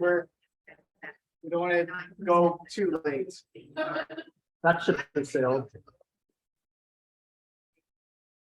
Okay, All right. okay, that's gonna be quick. We'll see. Even he's laughing, nobody believes it. Okay, let's see how fast we can get through this. Stop. Let me drive. All right. So I'm going to show you how to magically transform equity into cash flow. That's where we left off, right? E equals MC squared. Okay. Oh, hey, you guys still there? Okay. E equals MC squared. Let's see how this applies to real estate investing. Okay. So I know you can't read this, so I'm going to go through this quickly. Let's just say I buy a property. Call it a triplex. Call it a triplex in Toronto. 1.5 million. Mortgage 1.2 million. Down payment 300,000. Let's just say it gets about $7,500 in rents. Expenses 1,100. Interest rates have gone up, which means mortgage is a little bit higher now, 6,400. Let's just say cash flow is zero. Okay, so this is call this a typical cash flow neutral Toronto triplex. Okay, so what do? Well, what happens? If you hold, let's just make some assumptions. 5% growth, 3% rent growth, and 3% expense growth. Okay. What happens? Over the course of 4 years, you build enough equity in that property, according to these assumptions. Remember what happens, right? The property value goes up, the mortgage balance goes down. That initial down payment was your equity, and that equity has grown, right? It's grown enough. I could do something pretty cool. I could refinance it back up to 80% loan to value, do an equity takeout, and use that as a down payment for another like property. So that property at that point in time is worth 1.8. I can go buy another $1.8 million property. This means that generally speaking, according to these assumptions, you can double up your portfolio every 4 years.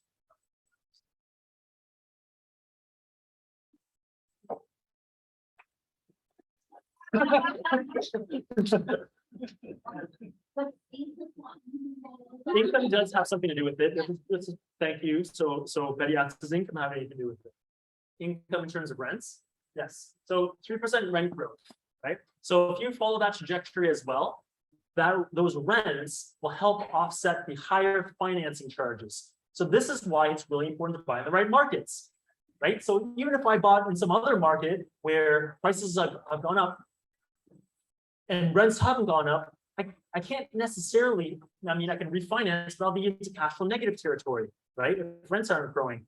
Or if I'm buying in another market, small town market, let's say, where it's, let's just say a lot more typical to get a lifer type of tenant in Ontario, I can't even get those higher rents, even if market rents are going up.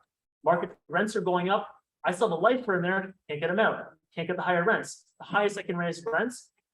What does Ontario allow you to raise rents next year? Sorry, 2.5%, which is actually, well, it's a bit better than we've had in the past. But the point is, in Toronto, if you've got 5%, 10% rent growth, you can't achieve that.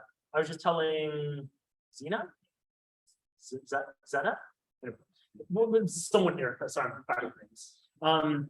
In our Volition WhatsApp inner circle chat. So if you're a client, you're part of this chat.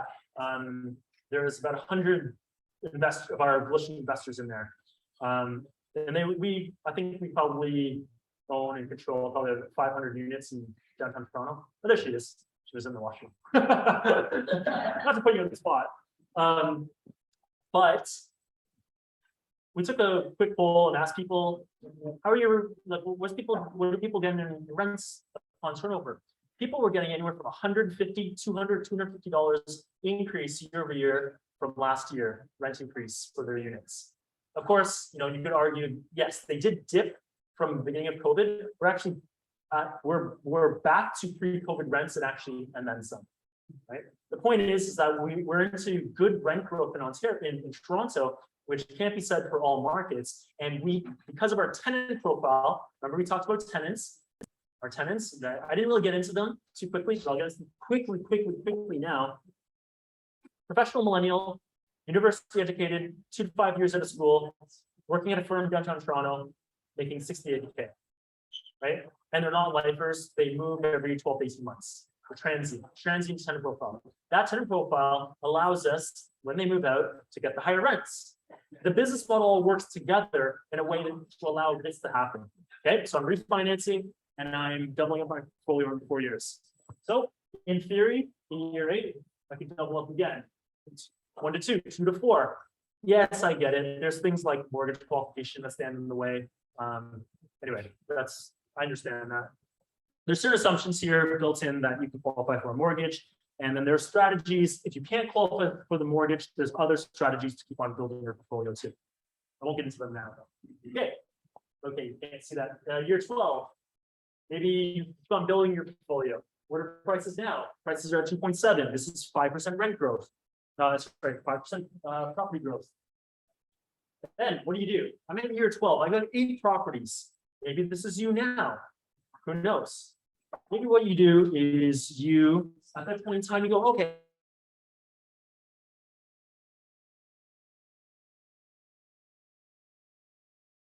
Enough. This is the one thing that we talk about here at Volition that not a lot of other people talk about. So you go to the real estate seminars and networking events, and you listen to Guru XYZ on YouTube, and you take some course. Everyone talks about how to grow your portfolio. That's the really sexy part, right? Everyone wants the acquisition phase, super sexy, growing your portfolio. It's not very sexy to say, I hold 8 properties.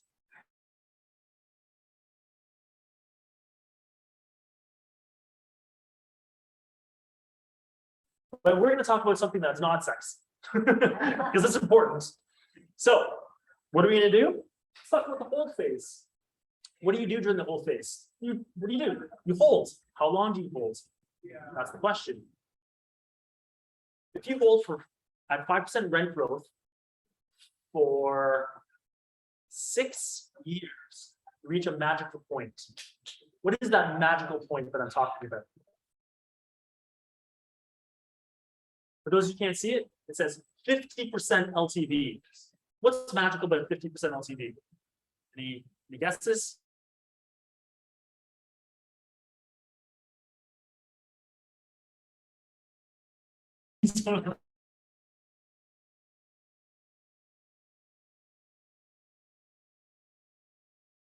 LTV. What's special about 50% LTV? Half of it's paid off. So what this actually means is that I can sell off half. Sorry, so let's just say I hold. Right. So okay, let me finish the story and I'll get to 50% LTV. Right. So what happens during the hold period? Prices continue to go up, rents continue to go up. Right. You build more equity, and mortgage gets paid down during that time. You reach 50% LTV. As Benny was talking about, since you have 50% equity, you can sell off half of them and pay off the mortgages the other half. Yeah. I can sell off half and pay off the mortgages the other half. This is a different model than what your mom and dad might have told you. This is a different model than what baby boomers would have done. Back in the day, they would have bought one property and wait 30 years. They would buy one property, wait 30 years. Maybe they buy 2 properties, wait 30 years. I'm not interested in doing what everyone else is doing. I want to do it smarter, better, faster, stronger. No. Daft Punk song. Yeah, it sounds like a Daft Punk song.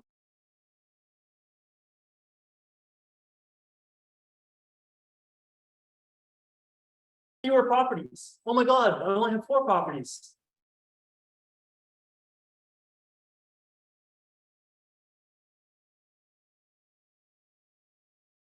I now have per property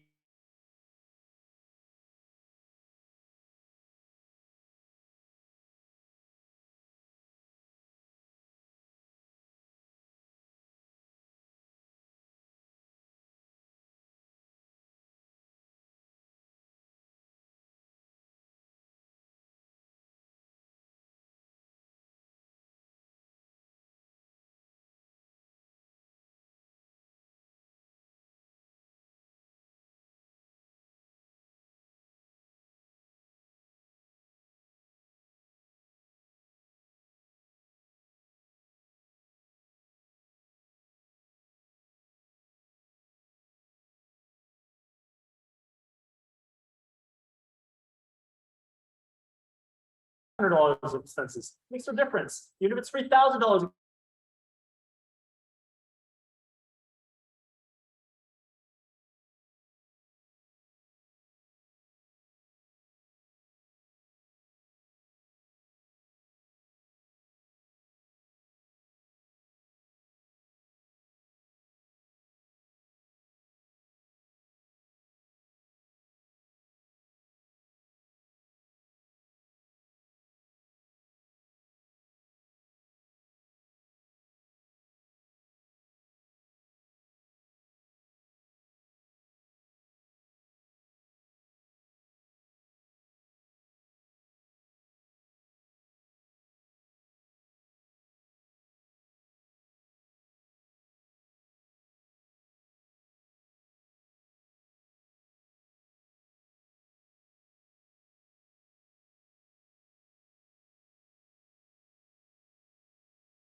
I modeled this for very simplistic purposes.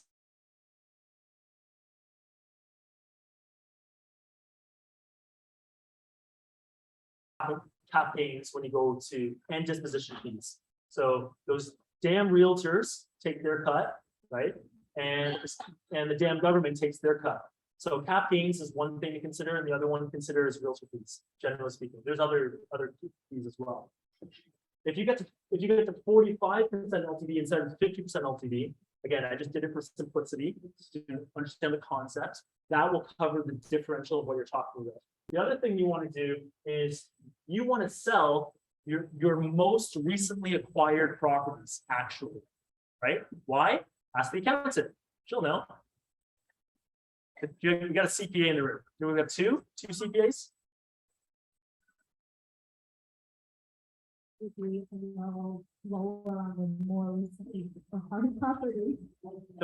more recently acquired property will have less gains, less capital gains, which means you're going to pay less tax. Hold your older properties if you can, right? That's one of the ways that we reduce cap gains, right? So the ones I hold are actually possibly, if it makes sense, my older properties, right? So I'll reduce tax. Second question, corporations, not getting into that now.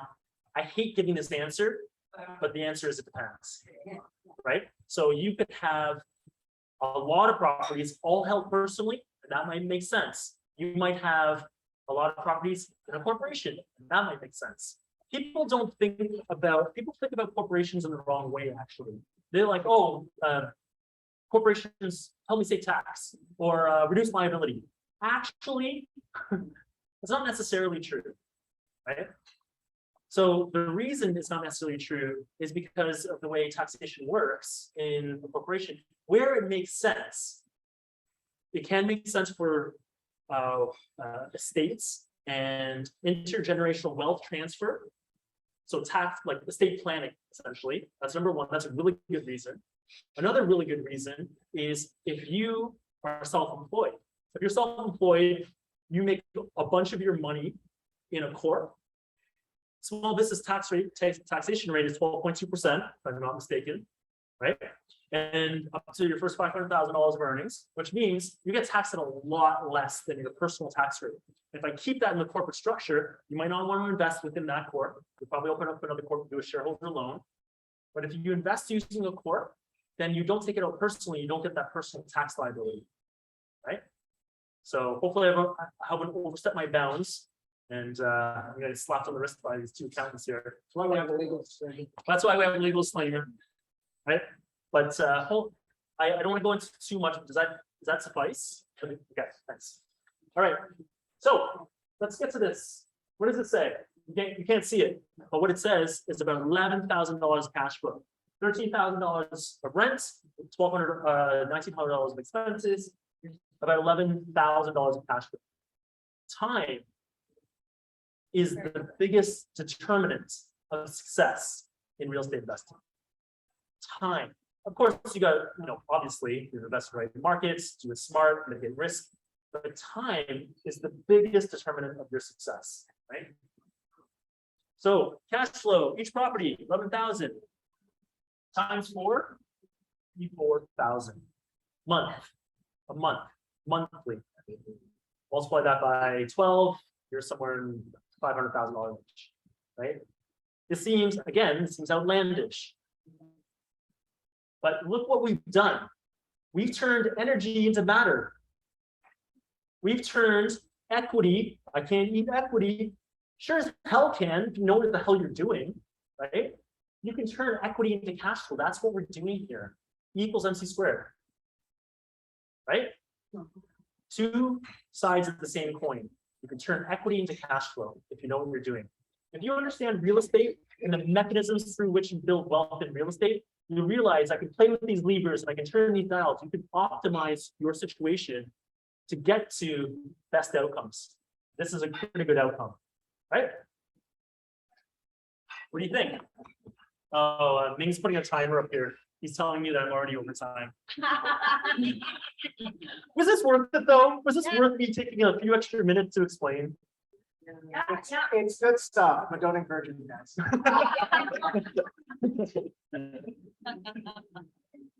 Point here is that the reality is Toronto supports the Volition multiplier effect, what I just showed you, better than most other markets because of its diverse economy, stable growth, rising rents, best tenant profile, and risk mitigation using time. Right? Here's my other point. So I would have liked to have this photo flip the other way and have instant gratification on the other side. But okay, for our purposes, let's go start on the right and go to the left. On the right, instant gratification. That's for myopic cash flow chasers. This is for people who think, oh, Toronto's too expensive. Oh, I can get cash flow in other markets. Why would I invest here? Right? That type of thing. Versus delayed gratification. And that's for the sophisticated big picture thinkers. You got a question on that?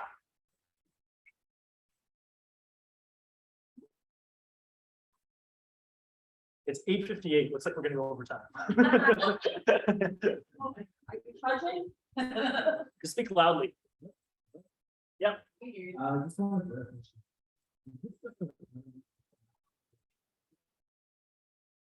Sorry. Is the system work and should like after we pull it out? Question was, does this only work at cash flow neutral or better? Cash flow neutral is better than cash flow negative, right? I'll give you the reality. It's even in Toronto, and I'll show you a couple of examples where it's cash flow neutral, but even in Toronto, as we stand here today, cash flow, even finding cash flow neutral is very difficult. Cash flow negative, I don't always advocate it, but under the right circumstances. Those circumstances might be, there has to be an exit out of cash flow negative, right? So if it's cash flow negative by $3,000, if I'm buying, I think one of the examples I was speaking to someone about, if I'm buying a bungalow in Willowdale for 1.5 million and it makes me $3,200 in rent, I'm never getting out of cash flow negative. Doesn't matter what the hell I do, right? If I'm buying in Richmond Hill, some of these other places, I'm always going to be cash flow negative. But bought in the right areas with rising rents, with the good economic fundamentals, rising population, with immigration, etc., rents are on the rise. You can get out of the negative cash flow. The reason that cash flow negative is so difficult is because literally at a certain point in time, you're gonna have to take on a second job to support your negative cash flow real estate portfolio, right? So that's not what we want either. So I need to choose my words very carefully because cash flow, we used to always be able to get a little bit of cash flow, $500, whatever, on acquisition, as per the Volition business model, which we'll show you shortly. With rising interest rates, it's been a cash flow crunch. It's been difficult, but in the big picture, it makes very little difference if you can sustain the first.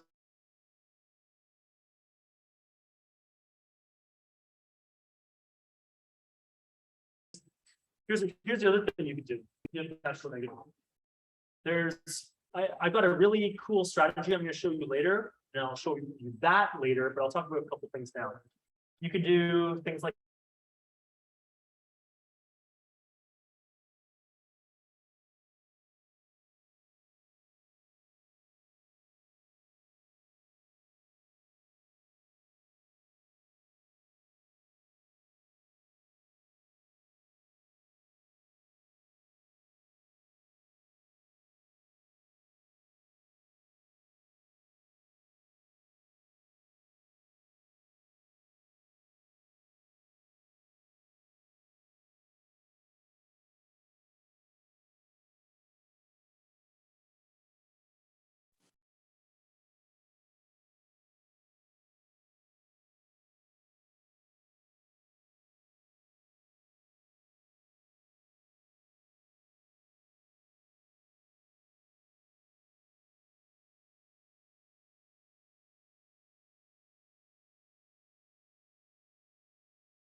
and that we want to consider when we're investing in the city.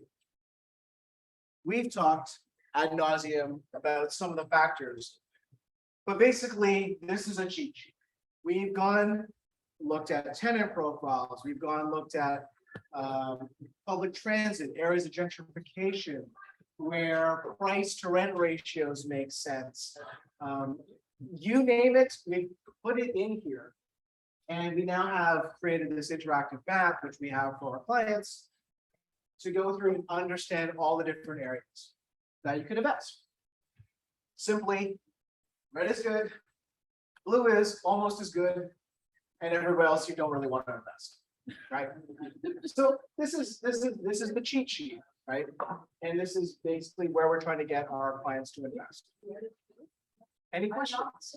Are they all good? No.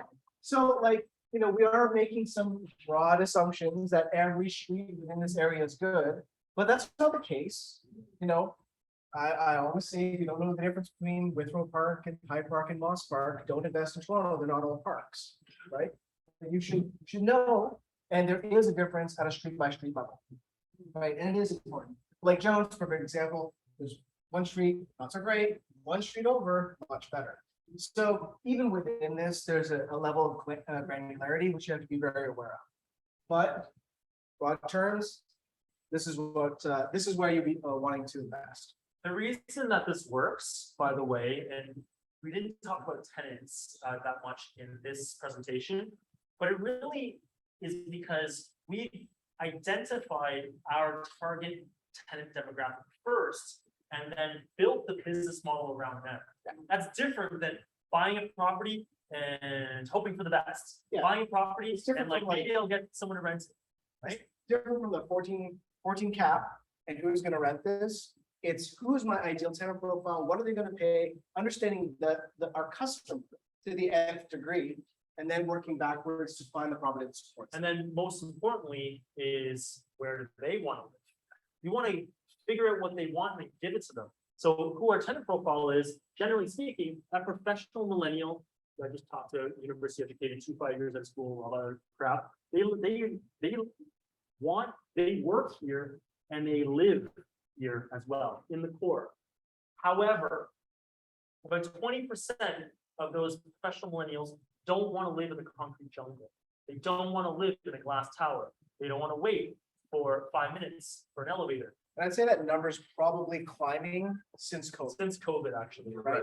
Because ever since COVID, people have in the back of their heads, oh my God, I remember that time I had to wait 30 minutes for an elevator. Because we couldn't have more than 2 people in the elevator at any given time. And so there's this demand now for more space, green spaces, balconies, work from home areas.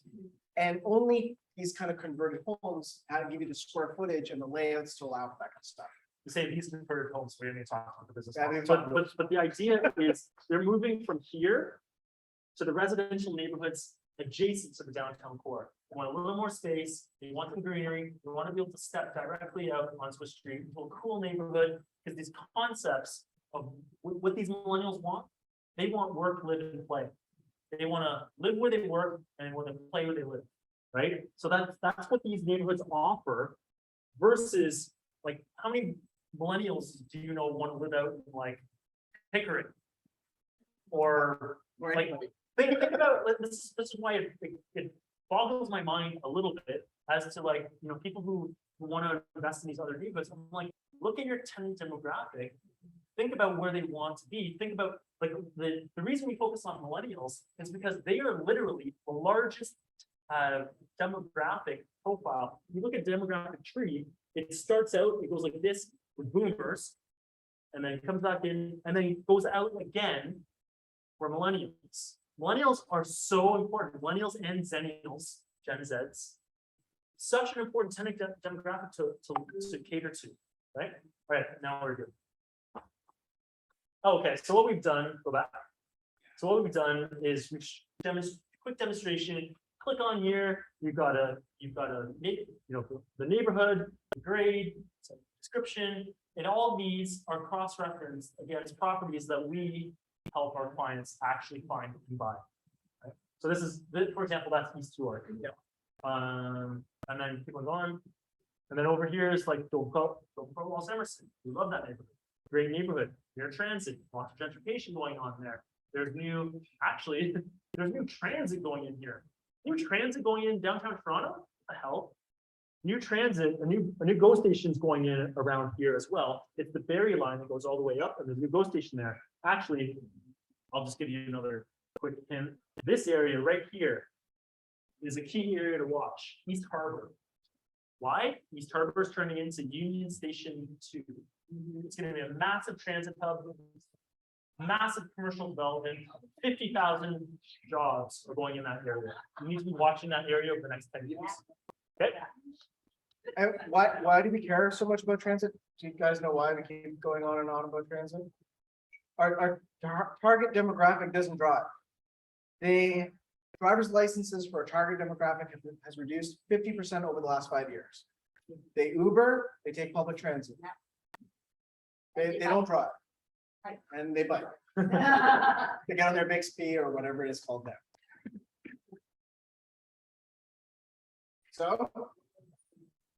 So if you want access to that map, we'll give you access to that map. All you pull up that phone, It's scan like that QR code. scanning the menu during COVID times. I'm assuming you've been out to a restaurant in the last 2.5 years. This is how you get your menu, right? So if you scan this, you'll get access to that map, right? We'll send you a link, and yeah, we'll talk you through it too. All right. All right. If you didn't get it, we'll show it again at the end. Yeah.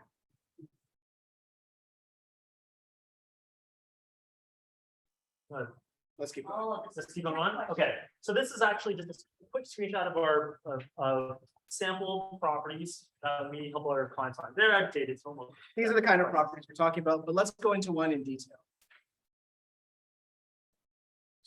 Good. Yeah, I will. All right, so a sample triplex. What are these properties that you're talking about? Sample triplex is roughly about 1.5 million, 1.5, 1.6, more than that. Roughly about 7,000, 7,500 in rent. Typically, there's 3 units, triplex. There's an upper, main, and basement. The second, third floor can be combined, if there's a 2.5 story, can be combined into a 1 unit. And that's typically like a 3-bedroom, 2-bath, for example, right? So something like this would be around cash flow neutral. Previously, it would be cash flow positive because interest rates would have been lower and mortgage payments would have been a bit lower. That said, we're not too concerned because again, great location, rents on the rise, the tenant profile is transient, so they move out. I can get those higher rents, et cetera, et cetera, et cetera. So this would be something that we consider a bread and butter. And this scales up and down. Not everybody in this room is going to buy a 1.5. There's going to be people in this room with 1.5s, but they're low. This scales up to about 2-ish. When we start getting past the 2-ish point, this business model, we switch to a different business model, more commercial-based business model. This goes down to about 1.2, 1.1. Cash flow gets worse, and when we come down that chain, but it can be applied over about $1 million spread. The reason cash flow actually diminishes when you go down is because of densification. So you get down too far, there's no triplexes anymore, there's duplexes. This business model started like, if you invest in a small town, you can still get, single family that's still cashless, right? Whatever. Yeah, Toronto, maybe 20 years ago, right? Today, so as things have progressed, we've had to densify, we've had to adapt and be nimble with the market. So that means 2 units under one roof, 3 units under one roof. That could mean laneway suites now, right? Laneway suites actually are a fantastic business model because with the right lot, it could be a 1,400 square foot, 12 to 1,400 square foot laneway you could build in the back of your house. $500,000-$600,000 to build it. That would be a 3-bedroom, 2-bath, and make $4,000 in rent. $4,000 in rent. If you did that kind of price to purchase price, rent to purchase price ratio, that normally that type of ratio doesn't exist in Toronto. That's the type of ratio you'd see in a small town. Anyway, point is that there's a lot of different ways to densify this business model to make it even better, right? Just kind of on a, as Matt was saying, one thing I want to leave you guys with is we're real estate investors. Our singular job is to make things work under the conditions that we have. We can just complain. Interest rates are up. Oh, I can't cash flow with a townhouse anymore. I gotta buy a duplex. But all your only job as real estate investors to figure out how to make it work, because you can't change the market. You just got to deal with the market and figure out these strategies, implement things that are maybe more sophisticated, more complex. And does it get harder and harder over time? Absolutely. When my parents were doing some real estate investing back in the day, they just had to buy it and rent it. That's all they had to do. It's very simple. Now we have to employ all these more complicated strategies. We have to do renovations. We have to create, laneway houses. So what? That's our job, right? And that's kind of the attitude you have to bring to real estate investing, that it is actually going to get more complex and more difficult over time. But that's all we have got to do is to learn it, right? And you just have to keep the bigger fish in mind. The big picture is that as the Manhattanization of Toronto continues to occur in 20, 30, 40 years, you might be left with maybe 4 of those monopoly houses or whatever in a place that's like what Manhattan looks like today, right? Like if you look at the demographic shifts, if you look at immigration, you look at population growth, Toronto currently sits at 6.7 million people, GCA. That's projected to be 9.75 million in 20 years. That's a 3 million person growth population-wise. That's almost 50%. You're like, where the hell are these people going to go? And Right? we're building 30,000 new units a year. That's it. Yeah, Not even if 400,000 immigrants come to Canada every year, just under half come to Toronto every year, 150 to 200,000 people, those people gotta live somewhere, right? And literally, like for example, CMHC actually tapped at Ming and I a couple of months ago, asking us about, hey, how are we going to solve this housing crisis? I know it sounds outlandish. They actually did. They actually wanted to know how can we get money in the hands of the people who need it in order to build out that missing middle. The missing middle of we're talking about in Toronto, right? So like they're trying, they don't even know how to fix it. They're talking to people boots on the ground in order to give them ideas on, because they want to know who are these people, how do we get the money in their hands so they can build up more units. Because they see this as an avalanche crisis waiting to happen, right? So let's be smart about it. Let's buy good assets and good locations. And 30 years, you plant the seeds now, you might have an oak tree in 30 years. All right, so this is a sophisticated strategy that we use as real estate investors in order to boost cash flow. You can boost cash flow by almost $1,000 using a strategy like this, at least for a $1.5 million triplex. Right? So there's your triplex, same triplex as before. Now, if I'm a regular Joe investor, what do? Yeah, I go get a mortgage. It's roughly about 5%, whatever. So I go get a mortgage and it's roughly $6,400, $6,500, right? That's what a normal person would do, right? I'm not normal. You guys aren't normal. He's abnormal. I'm abnormal. I'm abnormal. Very abnormal. And what abnormal people do is we look at scenario B. What's that? We still get 80% financing on the building, still 20% down payment. That doesn't change. What changes is how I structure my financing. Being more sophisticated about my financing, I can actually boost cash flow. How? I can take a 15% mortgage and a 65% HELOC. And that boosts cash flow by about $800-900. How? It's because for a mortgage, I pay P&I, principal and interest. Every mortgage payment, I'm paying P&I, principal and interest, right? On a HELOC, I only have to pay interest. Interest only on that component, right? So I split my financing into 2 segments. One's mortgage, one's HELOC. The reason I stop at 65% HELOC is because most lenders only go up to 65%. Hugo, our partner, our financing partner over at Divine, has said one lender goes up to 80%, but I've yet to see it. But he says that theoretically it's possible. So maybe it is, who knows? The consequence here is obviously I'm not paying down the principal debt. So really what I'm doing is I'm shifting money from one pocket and putting it to the other. And putting it in the other pocket means it's just accessible. Now, remember what I said. In order, what's the role of cash flow? The role of cash flow is to allow me to hold over the long term, to allow time to do its thing, right? I want time to do its thing. The only reason I'm ever forced to divest in investment property is if I have massively cash flow negative, I can't hold it anymore. You know, if I have cash flow, I can hold it. Yes, I get it. A mortgage rate, you can probably get 5% right now. If I get that prime, it's 5.45%. It's a little bit more. Most people will balk. I say, bring it on. That's awesome. Because I'm willing to pay a higher interest rate because I understand I have an end in mind. I know what the bigger picture is. It's not the little bit of mortgage pay down.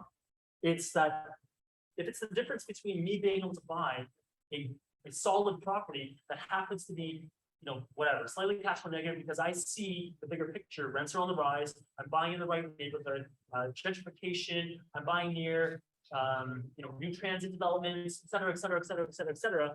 I know that I'm not going to be in that cash flow negative territory forever. If it's a difference between me being able to acquire now, when interest rates really high, prices come, you know, as a result, prices come down, and then everyone else is like freak the hell out. And I have the end in mind. I can see the bigger picture, but I might be slightly cash flow negative for a few $100. This could be the difference between me buying a cash flow negative property and cash flow positive property.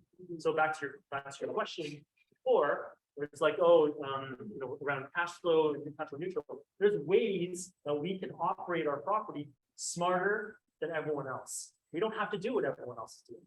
I don't want to do what everyone else is doing. This is actually a strategic advantage for us, right? Because right now, how we're employing things like this on the street is there will be an investment property. We'll see it. Everybody will see it when they, you know, we run through the financials that we've been given. It's cash flow negative, you know, $600-700. So nobody wants it. But we know it's a great area. We know that we could get rents up a little bit more, and then we can do this to secure the property. We can put in conditions. Imagine that. Haven't had conditions in a long time. We get financing conditions. We can get inspections done on the property. We can continue to negotiate that down, right? Because we know that we can manipulate our finances to get cash flow, and then later, you know, a couple of years, once rents have come up, we can also flip back to a traditional payment.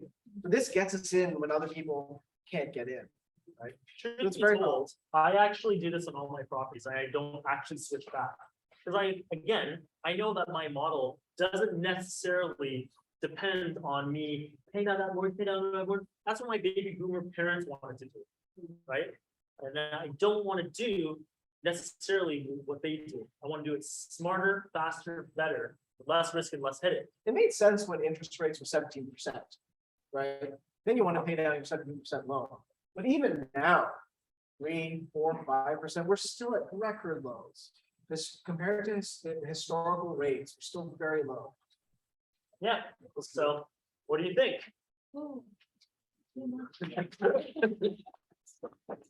Well, I didn't even have to start at my presentation. All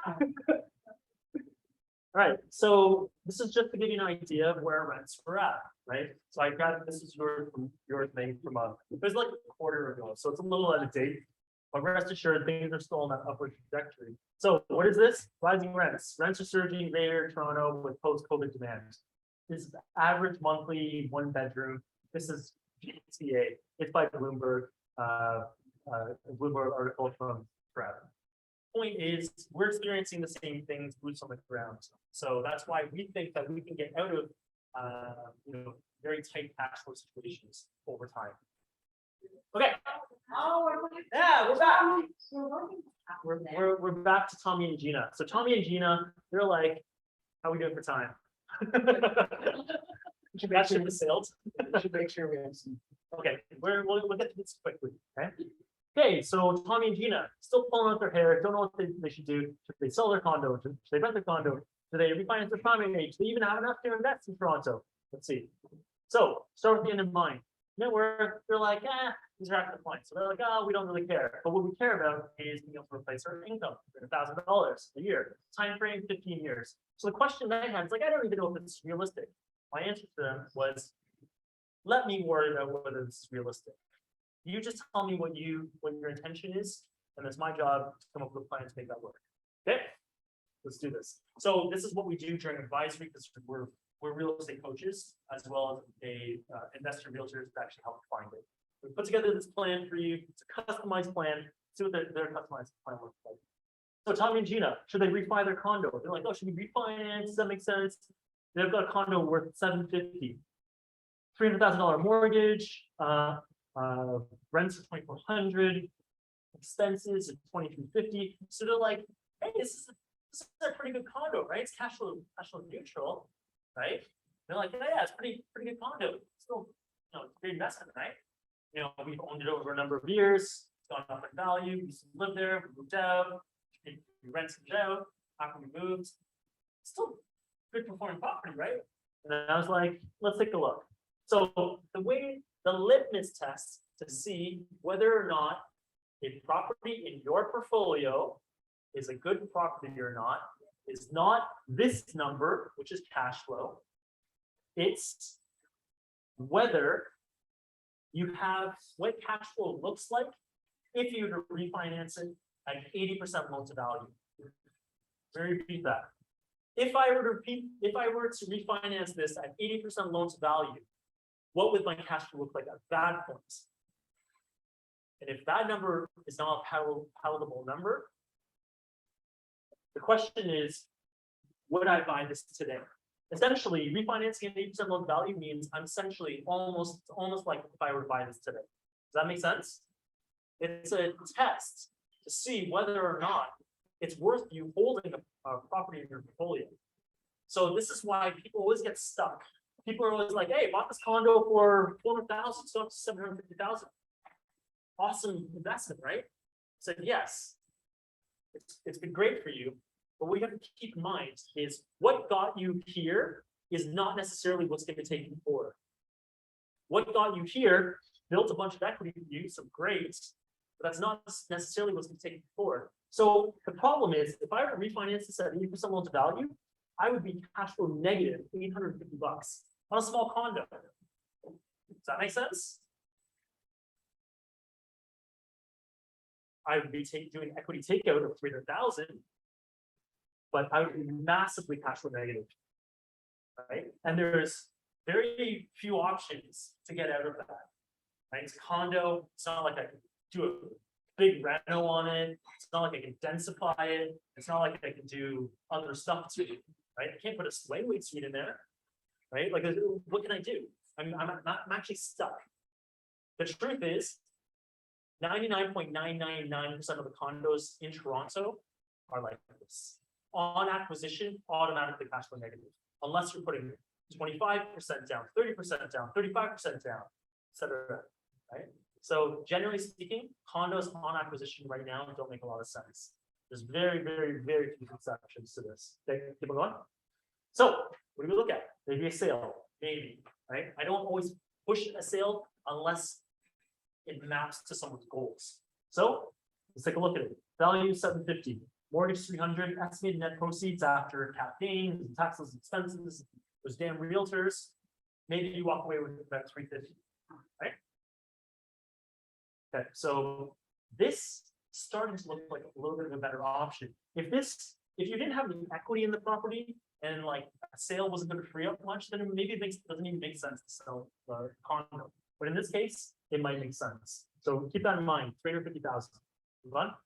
So let's go to their primary. They had that nice primary up in North York with 1.4. They had a mortgage of $800,000. They had, if they were to refinance that up to 80% loan to value, they could refinance at 1.12, right? Which means equity takeout of $320,000.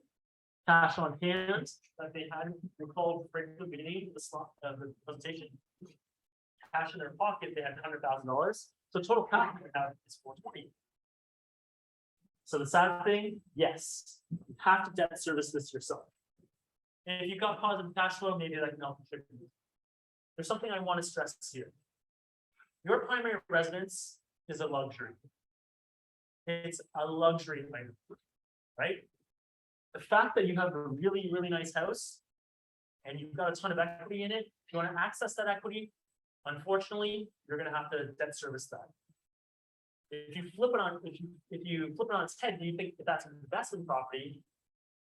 A performing investment property would have rising rents along with appreciation. So then when I go to refinance it, that investment property in a silo should still operate at cash flow, around cash flow neutral.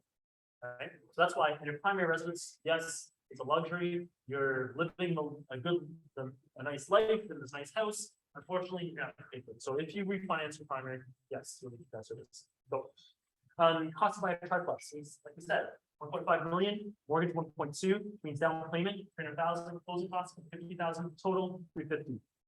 So your total buying, their total buying capability, the 300 that freed up from the sale, the 420 from cash on hand and a refinance means that they could go buy 2 of these. So why would they buy 2? It's because if you think about that multiplier effect, buying 2 of them now gives them a bigger starting point, right? So imagine they were starting with 2 of those monopoly houses, not just 1 at year 0. Think about how much further they could go, how much faster they could do it, right? Okay. So again, this is the whole multiplier effect. 4 years, 5% growth. The value of each triplex at the 4-year mark is 1.8, 1.82. What do? You refi, you go buy 2 more with rising rents, assume cash flow is still neutral, even with the higher amount of financing. So mortgage qualification is a big question. Obviously, you go buy all these houses.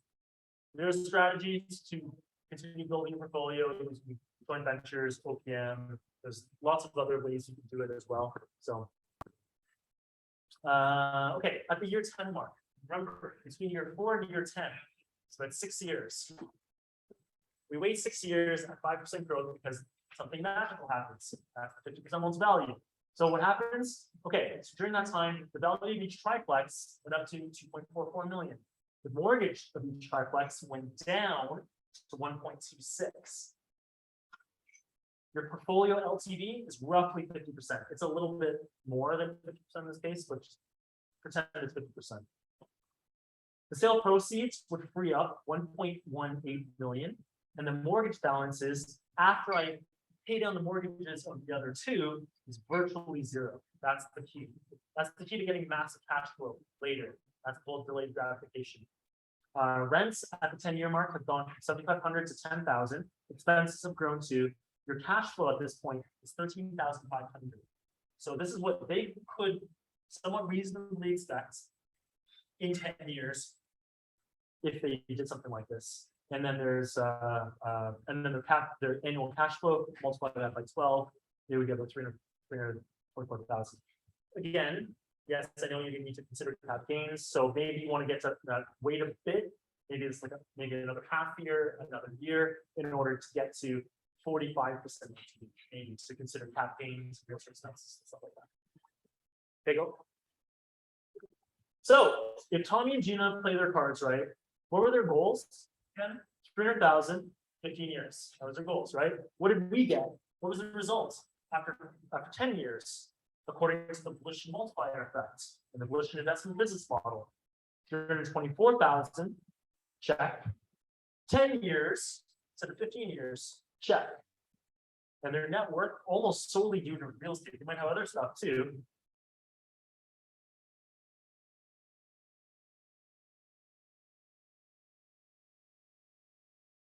Probably not value mortgage down, stuff like that too. So what are you left with? Just 2.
No song again. So it's instead of 18 years, that gets condensed down to like, the whole multiplier effect, like 18 years, that could be some significantly condensed, to maybe 10 years. Instead of 3% interest, it's 5% interest. Okay, what happens is iterations will take 4 years to 4.5 years. This is why you see interest rates don't play as big of a role as we think.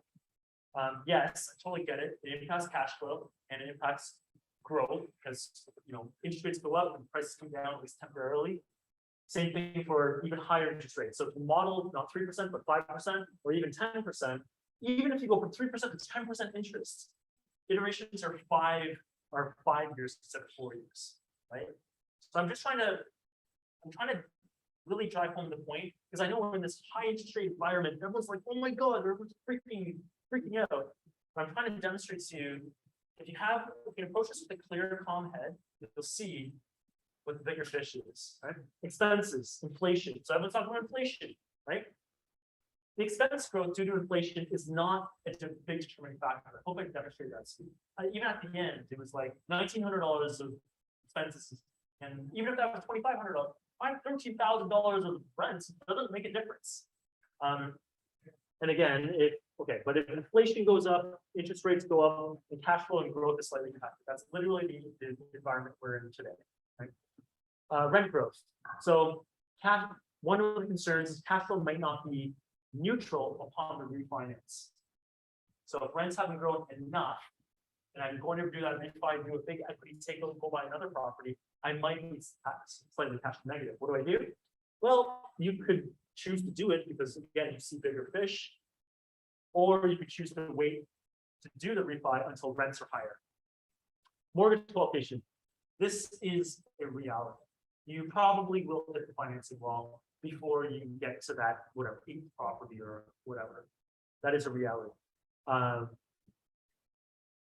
There's a couple of things. It's important to have a really, really, really good investor-focused mortgage broker.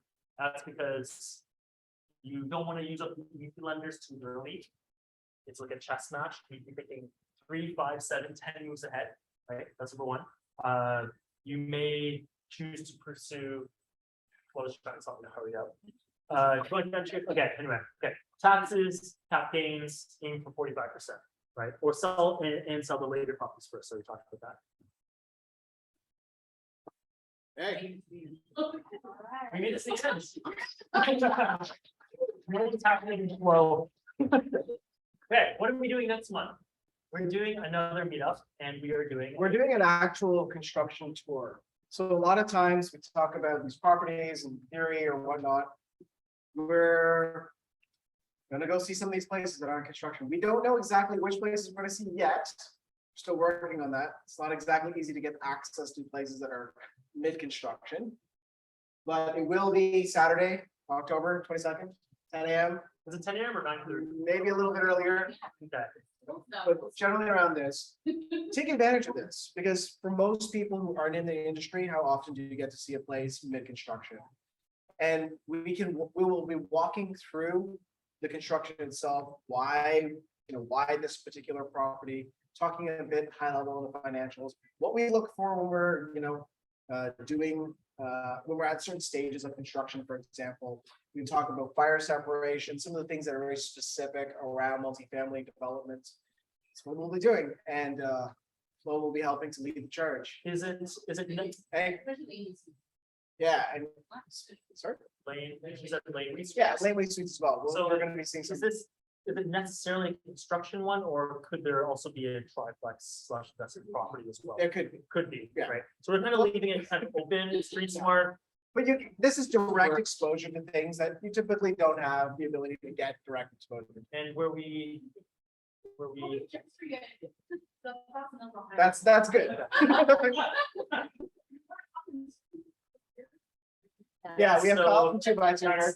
So Kyle, you want to wave your hand? Kyle, one of our construction partners, is here. He's the guy who's waving. Pink shirt. He's doing some pretty crazy projects for us. So. Yeah. Awesome. Awesome. Is there any more? That's it. Wow. Thank you very much.